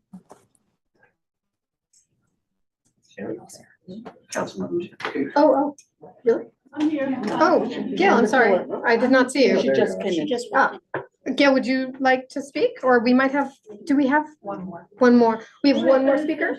Okay, one last speaker. Daniel Cohen? Oh, that's me, we're done. Oh, you're on your phone as well. Got it. Well, that's probably my wife. Seema, can I clarify one thing? Check It's a really short one. I think people have said, why didn't they reach out to coalition? We're about 3 weeks old. So like, we just got together out of desperation, and it was only because I read. It's okay, it's okay. Yeah, it's so okay. that's all. I just want to be clear, this is Absolutely. not a Okay. multi-year coalition. Okay, Gail. We are ready for you. I'm here. I have many events, so I didn't get here earlier. It's from my perspective, just so you know, because I have similar concerns. This, as you heard from others, I'm sure, had no zoning. And so in normal circumstances, you start with zoning, and then you do a MI8, or you do something that says to the city council and to the community board and to the public, sorry developer, it's going through a process, and this is what you're gonna get. That's how it normally works. That's how it worked down at every other, I did 250 units, that's how it works. Because, and you know this better than I, for whatever reason, Lincoln Square has no zoning for this location, because ABC is supposed to be there forever. So we have nothing there. He can do, as you heard, whatever he wants. He can go as high or as tall as he wants. I have something that I want, I don't know if others share it, which is affordable housing, because we have none in this district. Turns out we actually have none. New. So the question then is, there's something that's been decided. So for those of you who think things have been decided, nothing has been decided. I promise you, nothing at all. I would love not to have a tall building. You'd love to have a tall building. I hate to have a tall building. We have this back and forth. But the issue is, how do you stop the tall building? Now, to the credit of Landmark West and George James, they came up with ideas that would be similar. Tower on the base, what it's called, does not include affordable housing. It does include buildings that are similar to what you see in the area. City planning wouldn't do it. They said others who are more versed than I am as to why they don't like tower on the base, blah, blah, blah, blah, blah. So then we have to go back to the drawing board. So the question is, you know, how do you get affordable housing? Now, some people may not want affordable housing. I understand that. I do want affordable housing. I think the community board does. So then the question is, how do you balance that? If I had my way, I would not have a tall building. We will fight like hell not to have a hugely tall building and to still have affordable housing. I want to thank God at Riverside that's working with the community board. We've been able to come up with some numbers. I'm sure that everything we suggest, Gary Barnett, who's listening, will not like. I promise you that. So then the question is, working with the community, how can we come up with something that's possibly supported by some of us? It's a tough one. I've never seen anything like this. I stupidly thought there has to be zoning. What do you mean there's no zoning here? Nothing. That's what we're up against. I just want to be, I'm completely honest. Nothing has been decided. We've been trying really hard to come up with some ideas, but nothing has been decided. Now, let me just finish. City Planning Commission, you know, I don't take any money from anybody. Just so you know, I have no development money. Just want to be clear for anybody who thinks that all politicians, I do not take development money, never have, and never will. But I don't have anything from people who have paid. In the papers, there's lots of stories about who got paid for what, and I read them all. So you can read the same stories that I've read, but I'm not one of them. But the issue for city planning and HPD, we want from HPD some support for the affordable housing so that we can get some of the things that Wishfish and others have done. From the City Planning Commission, we want support for what we want, because you read Cranes a couple weeks ago, the fact of the matter is Excel is one of the biggest owners now in Manhattan. One page of Cranes, you should read it. So they, meaning City Planning Commission, is gonna see the Excel proposals for Wellington Hotel on 55th Street, I assume, 96th Street and Broadway. If you notice, it's all empty, that's his building, and the list goes on. So I want City Planning Commission to help us in ways that we want here. That's a completely honest, everything on the table, glad to work with the neighbors. We don't have anything. We also have the two co-ops on the site, as you know. They would get some air rights money. I assume you know that. There was a deal cut before we even got involved. If there's a tall building, just FYI, I know you know more about that than I can possibly. Thank you for the opportunity, but that's what I know. That's everything I know. Thank you, Gail. Are you saying in some way that this 1,200-foot building, which we think is already started? Hasn't started yet. No, the demolition has started. Yeah, but not the building. No, I live across the street. I know it's good. Are you saying that there's a remote possibility down the line, if all the stars aligned in some way, that it won't be 1,200 feet? It may not be 1,200 feet, but it's gonna be tall. The 1,200 feet is, as you know. Huge, bigger than anything. When this all started, I heard this to be as of right, two buildings as tall as the World Trade Center. It seemed almost implausible. I know, but you heard what I said about no zoning. I'm aware. I mean, I didn't do that. This refers to the resolution, so maybe we can move into that too. But it's also important, excuse me, in terms of the process. On the resolution says, and I think it needs to have a few more words at the end. Absolutely. Okay, it says the Department of City Planning has confirmed that it will not rezone the site to include any height limitations or requirements for the inclusion of affordable.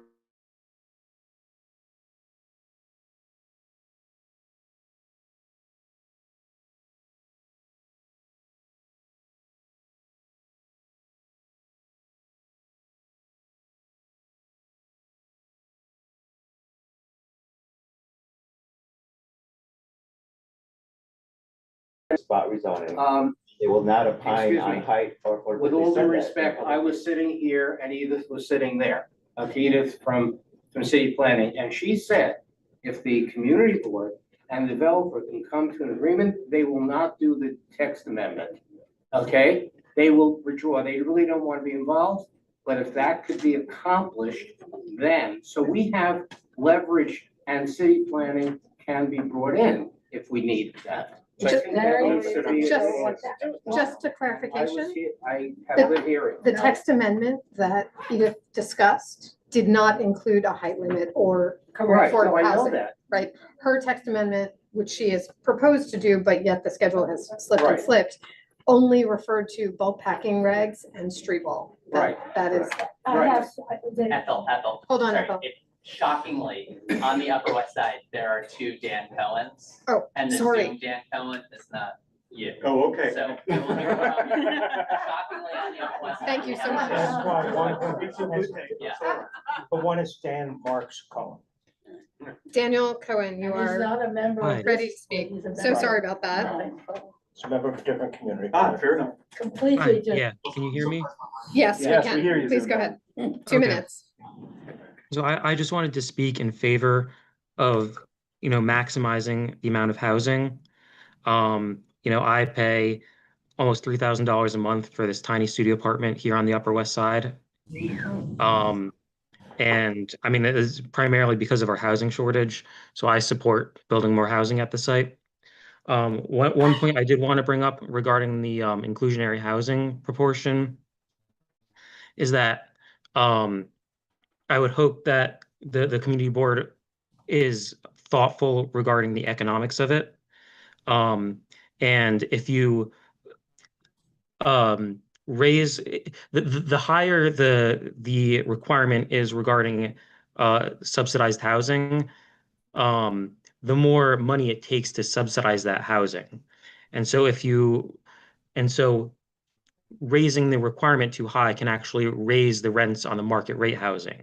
And so I would just encourage the community board to be thoughtful on that subject, and not raise the inclusionary requirement so high that it actually affects the price of the market rate apartments. That's all I wanted to say. Thank you. Thank you very much. I don't think people got my point, okay, and I think it's a very important point. Please. Okay? The involvement of city planning if we can't come to an agreement with it, gives us the leverage with Excel to get other things we want, so that he is not delayed by a whole process that could take several months. So it's not the specifics of the text amendment, it's the leverage that we have as a board to prevent the long delays with city planning's involvement and changes in what his plans are. So we do have leverage to fight for certain things. That's not the case. Wait, hold on, Adam, did you have something? You're all right. I have Richard, then Ethel. 45 seconds. There are two things here. One is this resolution that we all got late this afternoon, and the other is the very reasonable request by the community for us to do something to get Excel to at least cooperate with the community, tell them what's going on, hire an advisor, and make sure that the construction process is painless. It's not going to be painless. Yes, can I just, a little update on that? So Excel has agreed to participate in a construction advisory board to be formed ASAP. Community. Yeah. All right, so we've done this. with many Construction buildings. advisory board. We've done this with No, many- it's a many committee. buildings on the Upper West Please let him Side. finish. Can you let him finish? Hold on, please. We've done this many times. Ordinarily, the developer is happy to have a community involvement because they want the feedback. In terms of getting an advisor that the Excel should pay for, That has not we been can take discussed. that up maybe with them and see what their position is. We have So- made the request, So but. we appreciate everybody coming tonight, and we share your concerns. Obviously, the construction process is gonna take several years. They haven't finished the destruction.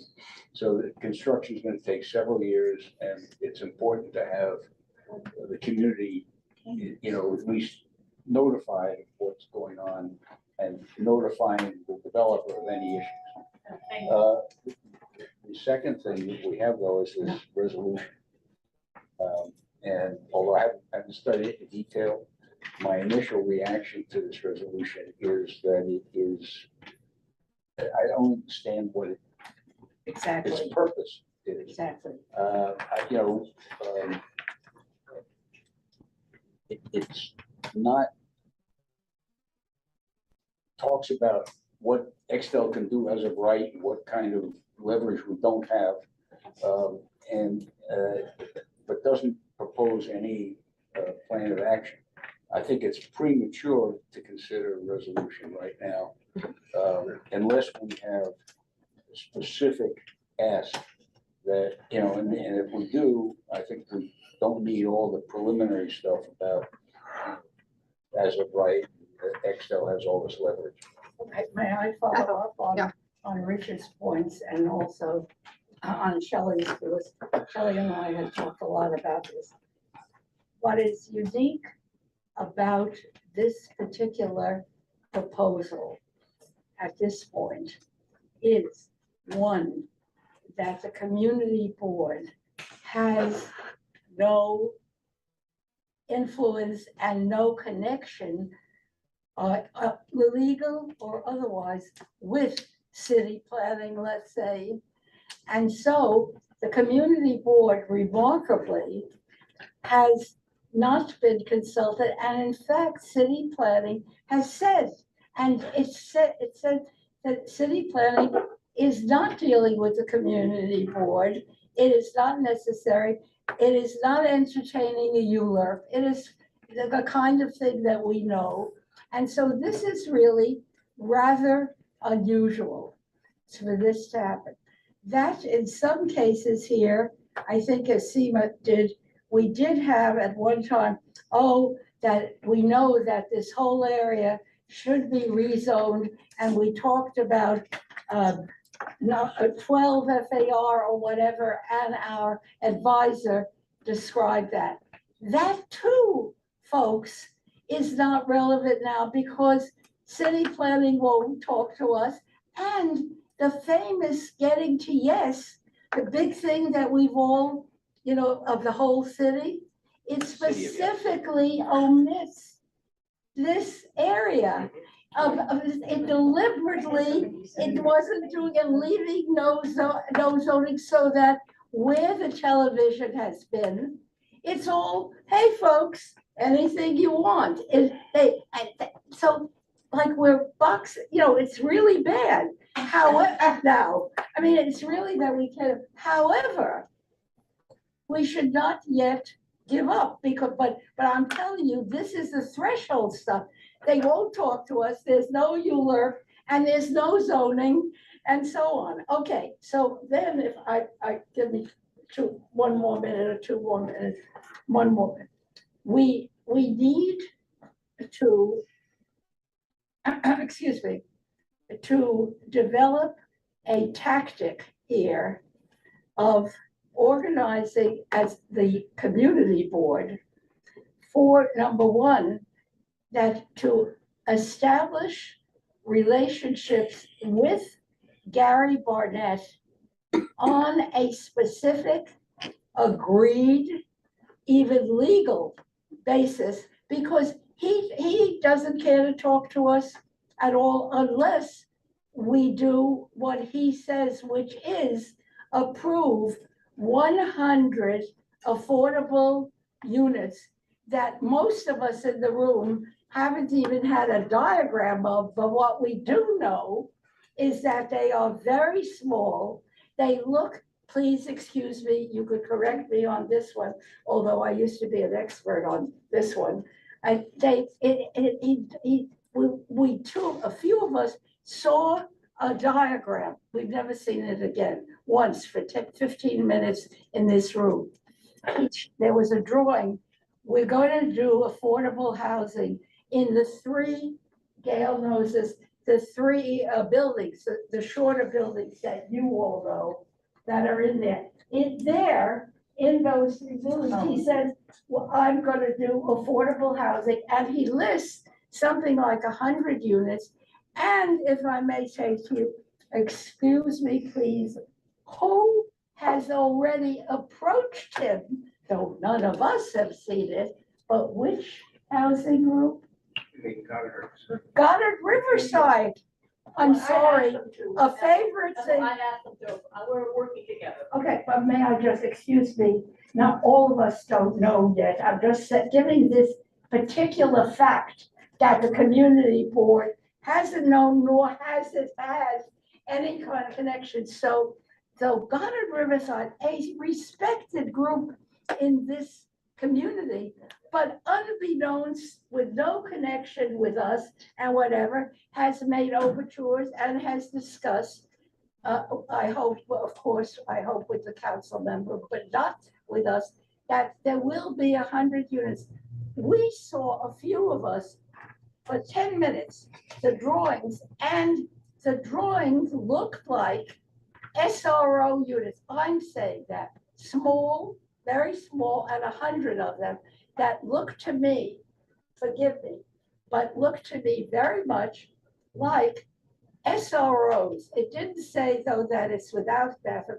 I mean, I used to, since I wrote all of that, I used to know SROs. Okay, so what we looked at and hardly could see anything, we don't even know really what he is saying, you know, as affordable units. And in the little bit we've seen, we began to think, shouldn't there be affordable units for families?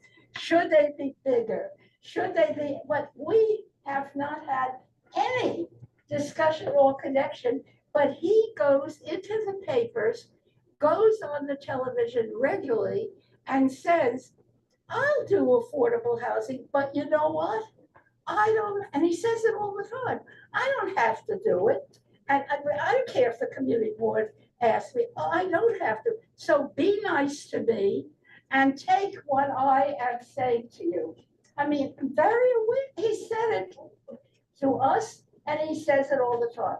So what's now lacking, folks, is that we hear this good community board, and if I may say, the people in this room and our most important council member, we at the moment, in my view, have no leverage, haven't been acting in a way that's gonna get us to our last points, in part because we haven't defined what our goals are. He says, you better listen to me, but we have other things. You have said some things. We have no way now at the moment, but not until we really work with Gail and said, you better do this, folks.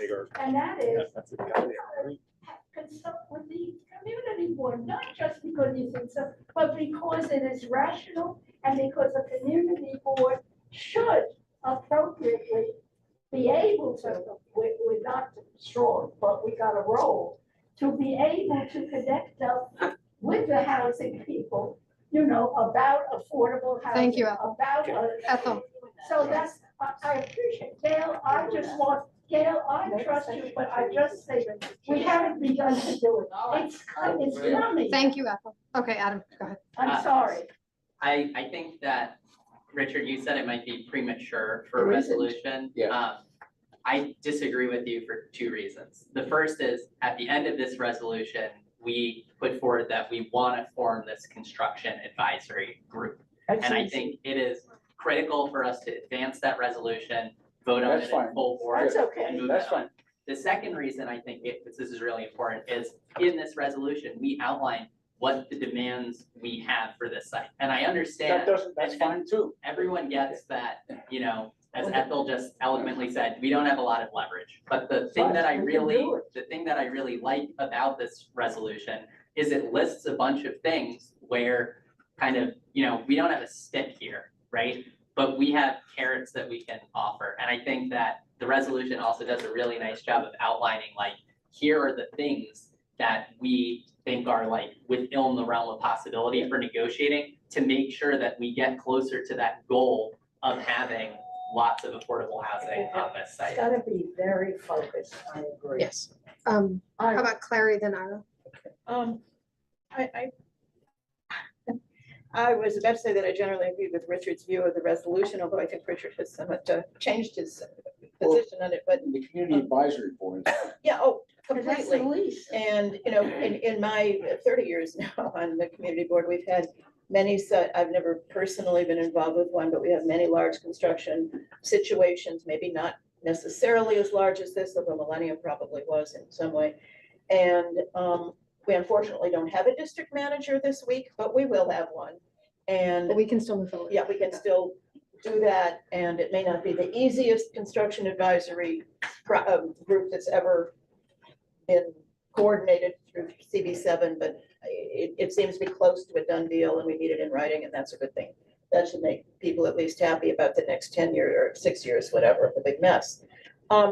With the resolution, though, a proposed resolution, which I read late this afternoon, first of all, and it's hardly a secret, and everybody has been saying this anyway, so it's not as if we're giving away anything by saying that Excel can do what it wants, probably going to build a 1,200 foot building. We've got no bargaining power, and we're not giving anything away by saying that. I don't see any point much in having a resolution that says that. It then goes on to say, here's some things we'd like to have, but it started out by saying, truthfully, that we have no power to get any of these things. So I'm kind of with where Richard started out, which is, I don't think it helps us to do this. I think it gets us in the news, and I think getting a newspaper saying this is what we want actually matters a lot. Can I just make one quick comment, and then Ira? The super quick comment is, I had sort of envisioned this as our response to the proposal that Extel made to us in June, late June, I forget exactly when. This is our response of, we want more affordable housing, we want a different mix, everything that's more in line with MIH, ideally. And then also adding the construction advisory board. That's what was envisioned. The preamble, which I agree could use some work, is sort of trying to give a Cliff Notes history of the project without totally, rehashing everything. Ira, sorry. Okay, I just want to do a little bit of 100-mile view of this. In 100 days, we're going to have a new mayor. I'm not going to tell you who that mayor is. I'm not going to discuss that. But if everybody remembers, at the end of Bloomberg, Bloomberg put a stack of NYCHA sites this big out on the street. And how many of those got built? None. Okay, so that's where we are right now. Number two, in the same spirit, we now have the Bloomingdale Library and this on the table. And we have no ability to express what we want on either of these projects in terms of unit size, unit mix, income bands, any of this. EDC is not interested in expressing that to us. Gary Barnett is not interested in expressing to us what he wants to hear. So it becomes imperative for us to tell them what we want. And if it's the same thing for everybody throughout Community Board 7, so be it. If it's going to be site specific, so be it. And then lastly, what we're being asked to do, and which I don't know how we're going to get to tonight, any discussion of the Manhattan plan, but it's the same kind of thing. We need some guiding principles here. And not tonight, we can't do Richard. it all. Yeah, Well, that may be why we need to table the resolution until we can have another meeting where we can discuss what these goals are. Richard. Well, go. and yeah, what Seema has said that we should respond to an offer that Gary has made. And I don't have a problem with that. I don't have a problem with saying Gary Barnett has offered 100 units. We want 30%. Yeah. Well, you know, and we want this community advisory board. All the other, everything else in here, I think it's either superfluous or counterproductive. I agree with that. What's interesting is MIH takes a different approach than everything that came before. It's floor area. And then you get to discuss what the floor area is. So all we want is we want the floor area and we'll figure out what's in it. We know the community, he doesn't. We know we need, he wants to provide affordable units. Great, 100,000 square foot, great. We'll figure it out for you, Gary. Yeah, that's the point. That's a good point. Polly. Well, all right, but Yeah, we haven't done that yet. But it's not the only point. Well, we don't even have to figure it out. We just want him to commit to X amount of floor area. Well, what I'd like to address basically is my concern is the impact that this demolition is having on the residents who live there. I think that's priority right now. So what I would like to know is what is the Environmental Protection Agency, like what leverage do they have to address that issue? Because I think that's a priority right now. Okay, I agree. Okay, So I can think I- we should focus on Okay, that. they have, I'm pretty sure they have asbestos permits. If they've got people running around in moon suits, they've got the permits. Those permits you should be able to obtain those permits from DEP. If we can't get them by asking, I think there's somebody else in the room who can ask. ACP fives, is that what you mean? What? ACP fives? It's not an ACP 5. An ACP 5 says you've cured that there is no asbestos there. So we're talking about there. Yeah, but my issue is who is monitoring? They have, the you're supposed to have, demolition? you're From supposed what to I'm have hearing third. From the residents, that's not being Okay, done. the They're not requirement following is, protocol. the DEP requirements are for third-party independent air monitors. So we can get those reports, we can find out who those monitors are, we can check their reputations. And, you know, like I said, they know what, if they're out there and they're bagging this stuff and they're putting up the air monitors and they're walking around with the suits, they're there. And I can't speak for Gary Barnett, but I can speak for a lot of people. They know what they're doing. This is not a new thing. This is not Harry Macklow demolishing buildings on 45th Street in the dark. Okay? I think these people are past that. Yeah, but it's the residents that need to be, Right. again, communicated So- with and protected. And from what I'm hearing, that's not being done. But, okay, And it's not that the information's not there. It just has to move from point A to point B. So The that's unfortunate something that thing we is, as a board, I feel these- can put these in that folks- resolution. these folks don't even know that permit is required, that third-party monitor is there. And if it's not there, DEP will shut it down. Tabitha? Shutting it down. You can hire an engineer. So, That's a so- third-party monitor. Let's focus, Tabitha. So we just. So I agree with Seema that I think it's imperative that we respond to the proposal that Excel made. And I think this is the way for us to do it. I agree with Adam that, I think it's good to have the CAB in there. My one question is, do we want to add the part about them paying for the CAB? And do we want, is there a, like a financial limit we want to place on it? Or should, or do you want to remain silent on that issue? I mean, They should pay and we remain silent. Okay, if, Excuse Point me, of information, please. CAB doesn't cost money. You're talking about the consultants, Yeah. the monitors, CAB would, right. Pay for the Calling it a monitor. coal- Yeah, yeah. calling it a coalition representative, just out of lack of what else to call it. Look, But I it is think somebody who We're works talking not about for the Excel. construction wait, advisory board. Actually, just to continue my point of information, so we've had over the years and even before I was here, many successful community advisory boards. Right. Yeah. A good example of that, whether you love it or hate it, I happen to love it, was the Gilder Center, right?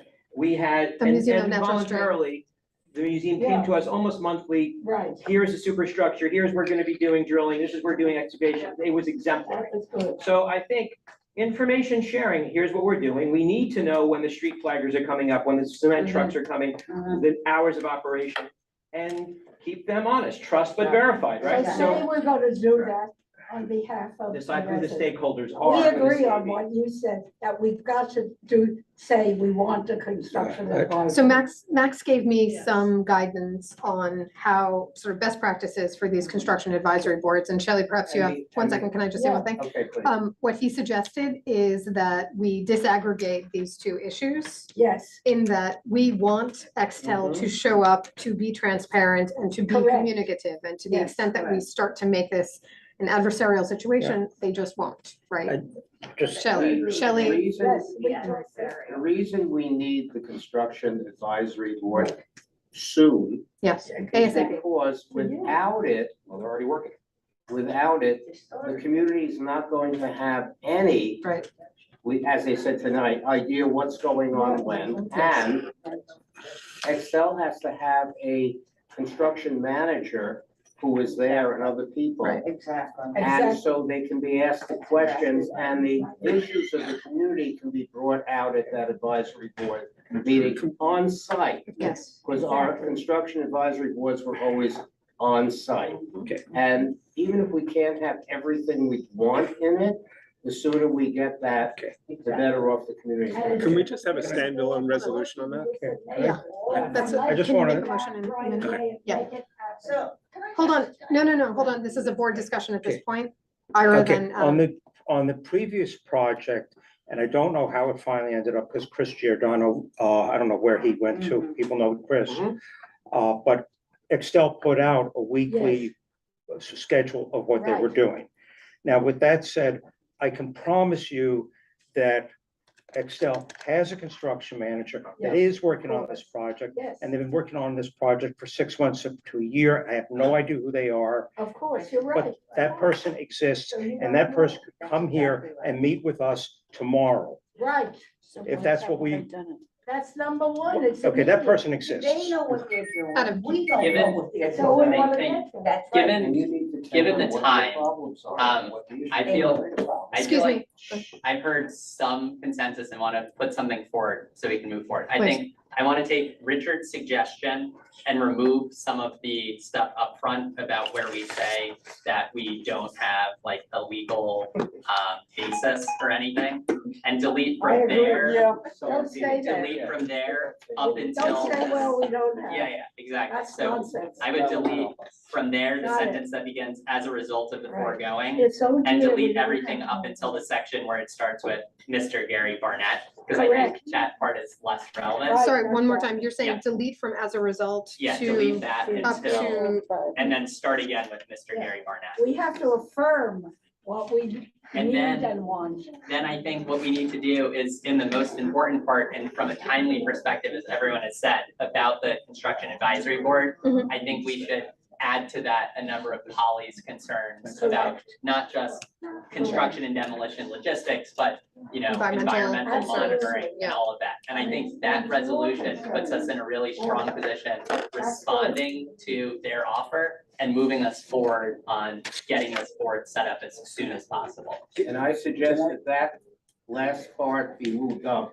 first. To the first, Yep. therefore be resolved Let's do as that. the number one. Can I suggest the drafting take place after this? Yes, yes. You know, we Okay. can't do it on the fly. But can we though have just a vote, or can someone make a motion On Yes, just the construction. let's do that. on, no, not just the construction, but on Adam's proposal? Oh. Do we agree with that in principle? Yes. Yes, that's okay. Yeah. Let's see hands, just so everybody. Let's- Yeah, we're gonna vote on it, but hold on, because that includes everything. But hold on, let's just go Klari first and then We're we'll really vote. talking about two different things. The only thing that's in common here is Extel. To me, it would make more sense to have an independent, separate, strong resolution on the construction advisory Okay. Yes. committee. That's And that's okay. clean, and I would recite That's good. the history that But he let's get has, it going. for what it's worth, made a commitment to that, and we need to get it in place and everything we want in that. And get that done, That's voted on. I think Because it's immediate. we're all ready for that. I'll put a motion on the table to, again, drafting to come after, split the resolutions, and then, given the hour, I would say, let's bundle the two separate resolutions and vote on them. Well, let's get the. Wait. So do we agree on No. the rest of the, okay, so should we just maybe put on the table the construction advisory board? Yes. And then the rest of it to be Yes. discussed? Yes. Yes, Could let's we do it dis- immediately. and Could we pass to discuss them. this on the 29th at our second Yes. Correct. meeting? Okay. Fantastic. Wait, Okay. So- did you schedule a second meeting We on did, September 29th? September. Okay, that's. Okay. The I thought you were issue is, saying October. no, September 29th. Seema, do we have to vote? Yes, we do. So does everybody agree on a resolution in favor of the creation of a construction advisory board? Immediately. Yes. And, I need to and count. for the developer to pay the cost of the consultant. No. That's a different issue. You have to actually establish what that consultant would be. Yeah. I think it should be think that part we of this also resolution. No, but Okay, wait, let's do this. Can we vote on just the construction advisory board? Then Richard can make a motion if he wants to add something else. Okay, all in favor? I'm counting. Just the vote. Committee members, 1, 2, 3, 4, 5, 6, 7, 8, 9, 10, 11, 12, Ethel, just raise your hand. That's all you gotta do. 14. Okay, anyone opposed? I'm sorry. Committee members, Thank you. anyone abstaining? Anyone for cause? Then you need Doug. Okay, Yes. yes. Okay, Doug, no one else, no non-committee members? Okay. Actually, I think I have to. Oh, abstain. Yeah, I think so. Okay, so wait, that's I think No, you're not abstaining, you're not. 13, You're not abstaining, you're not voting. Ineligible. Ineligible. Correct. That's Wait, not- so- That's not abstaining. help me clarify, it's 13-0-1-0 or 13-0-0-1? 13-0-0.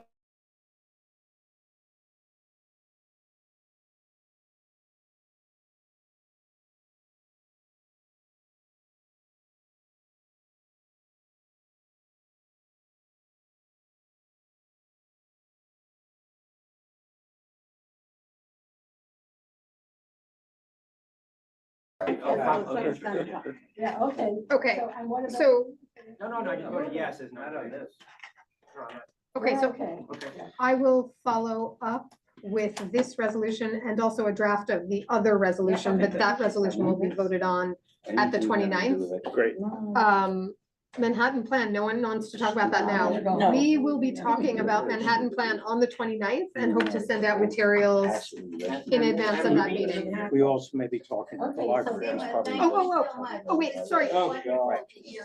Thank you very much. Wait, sorry, two more things.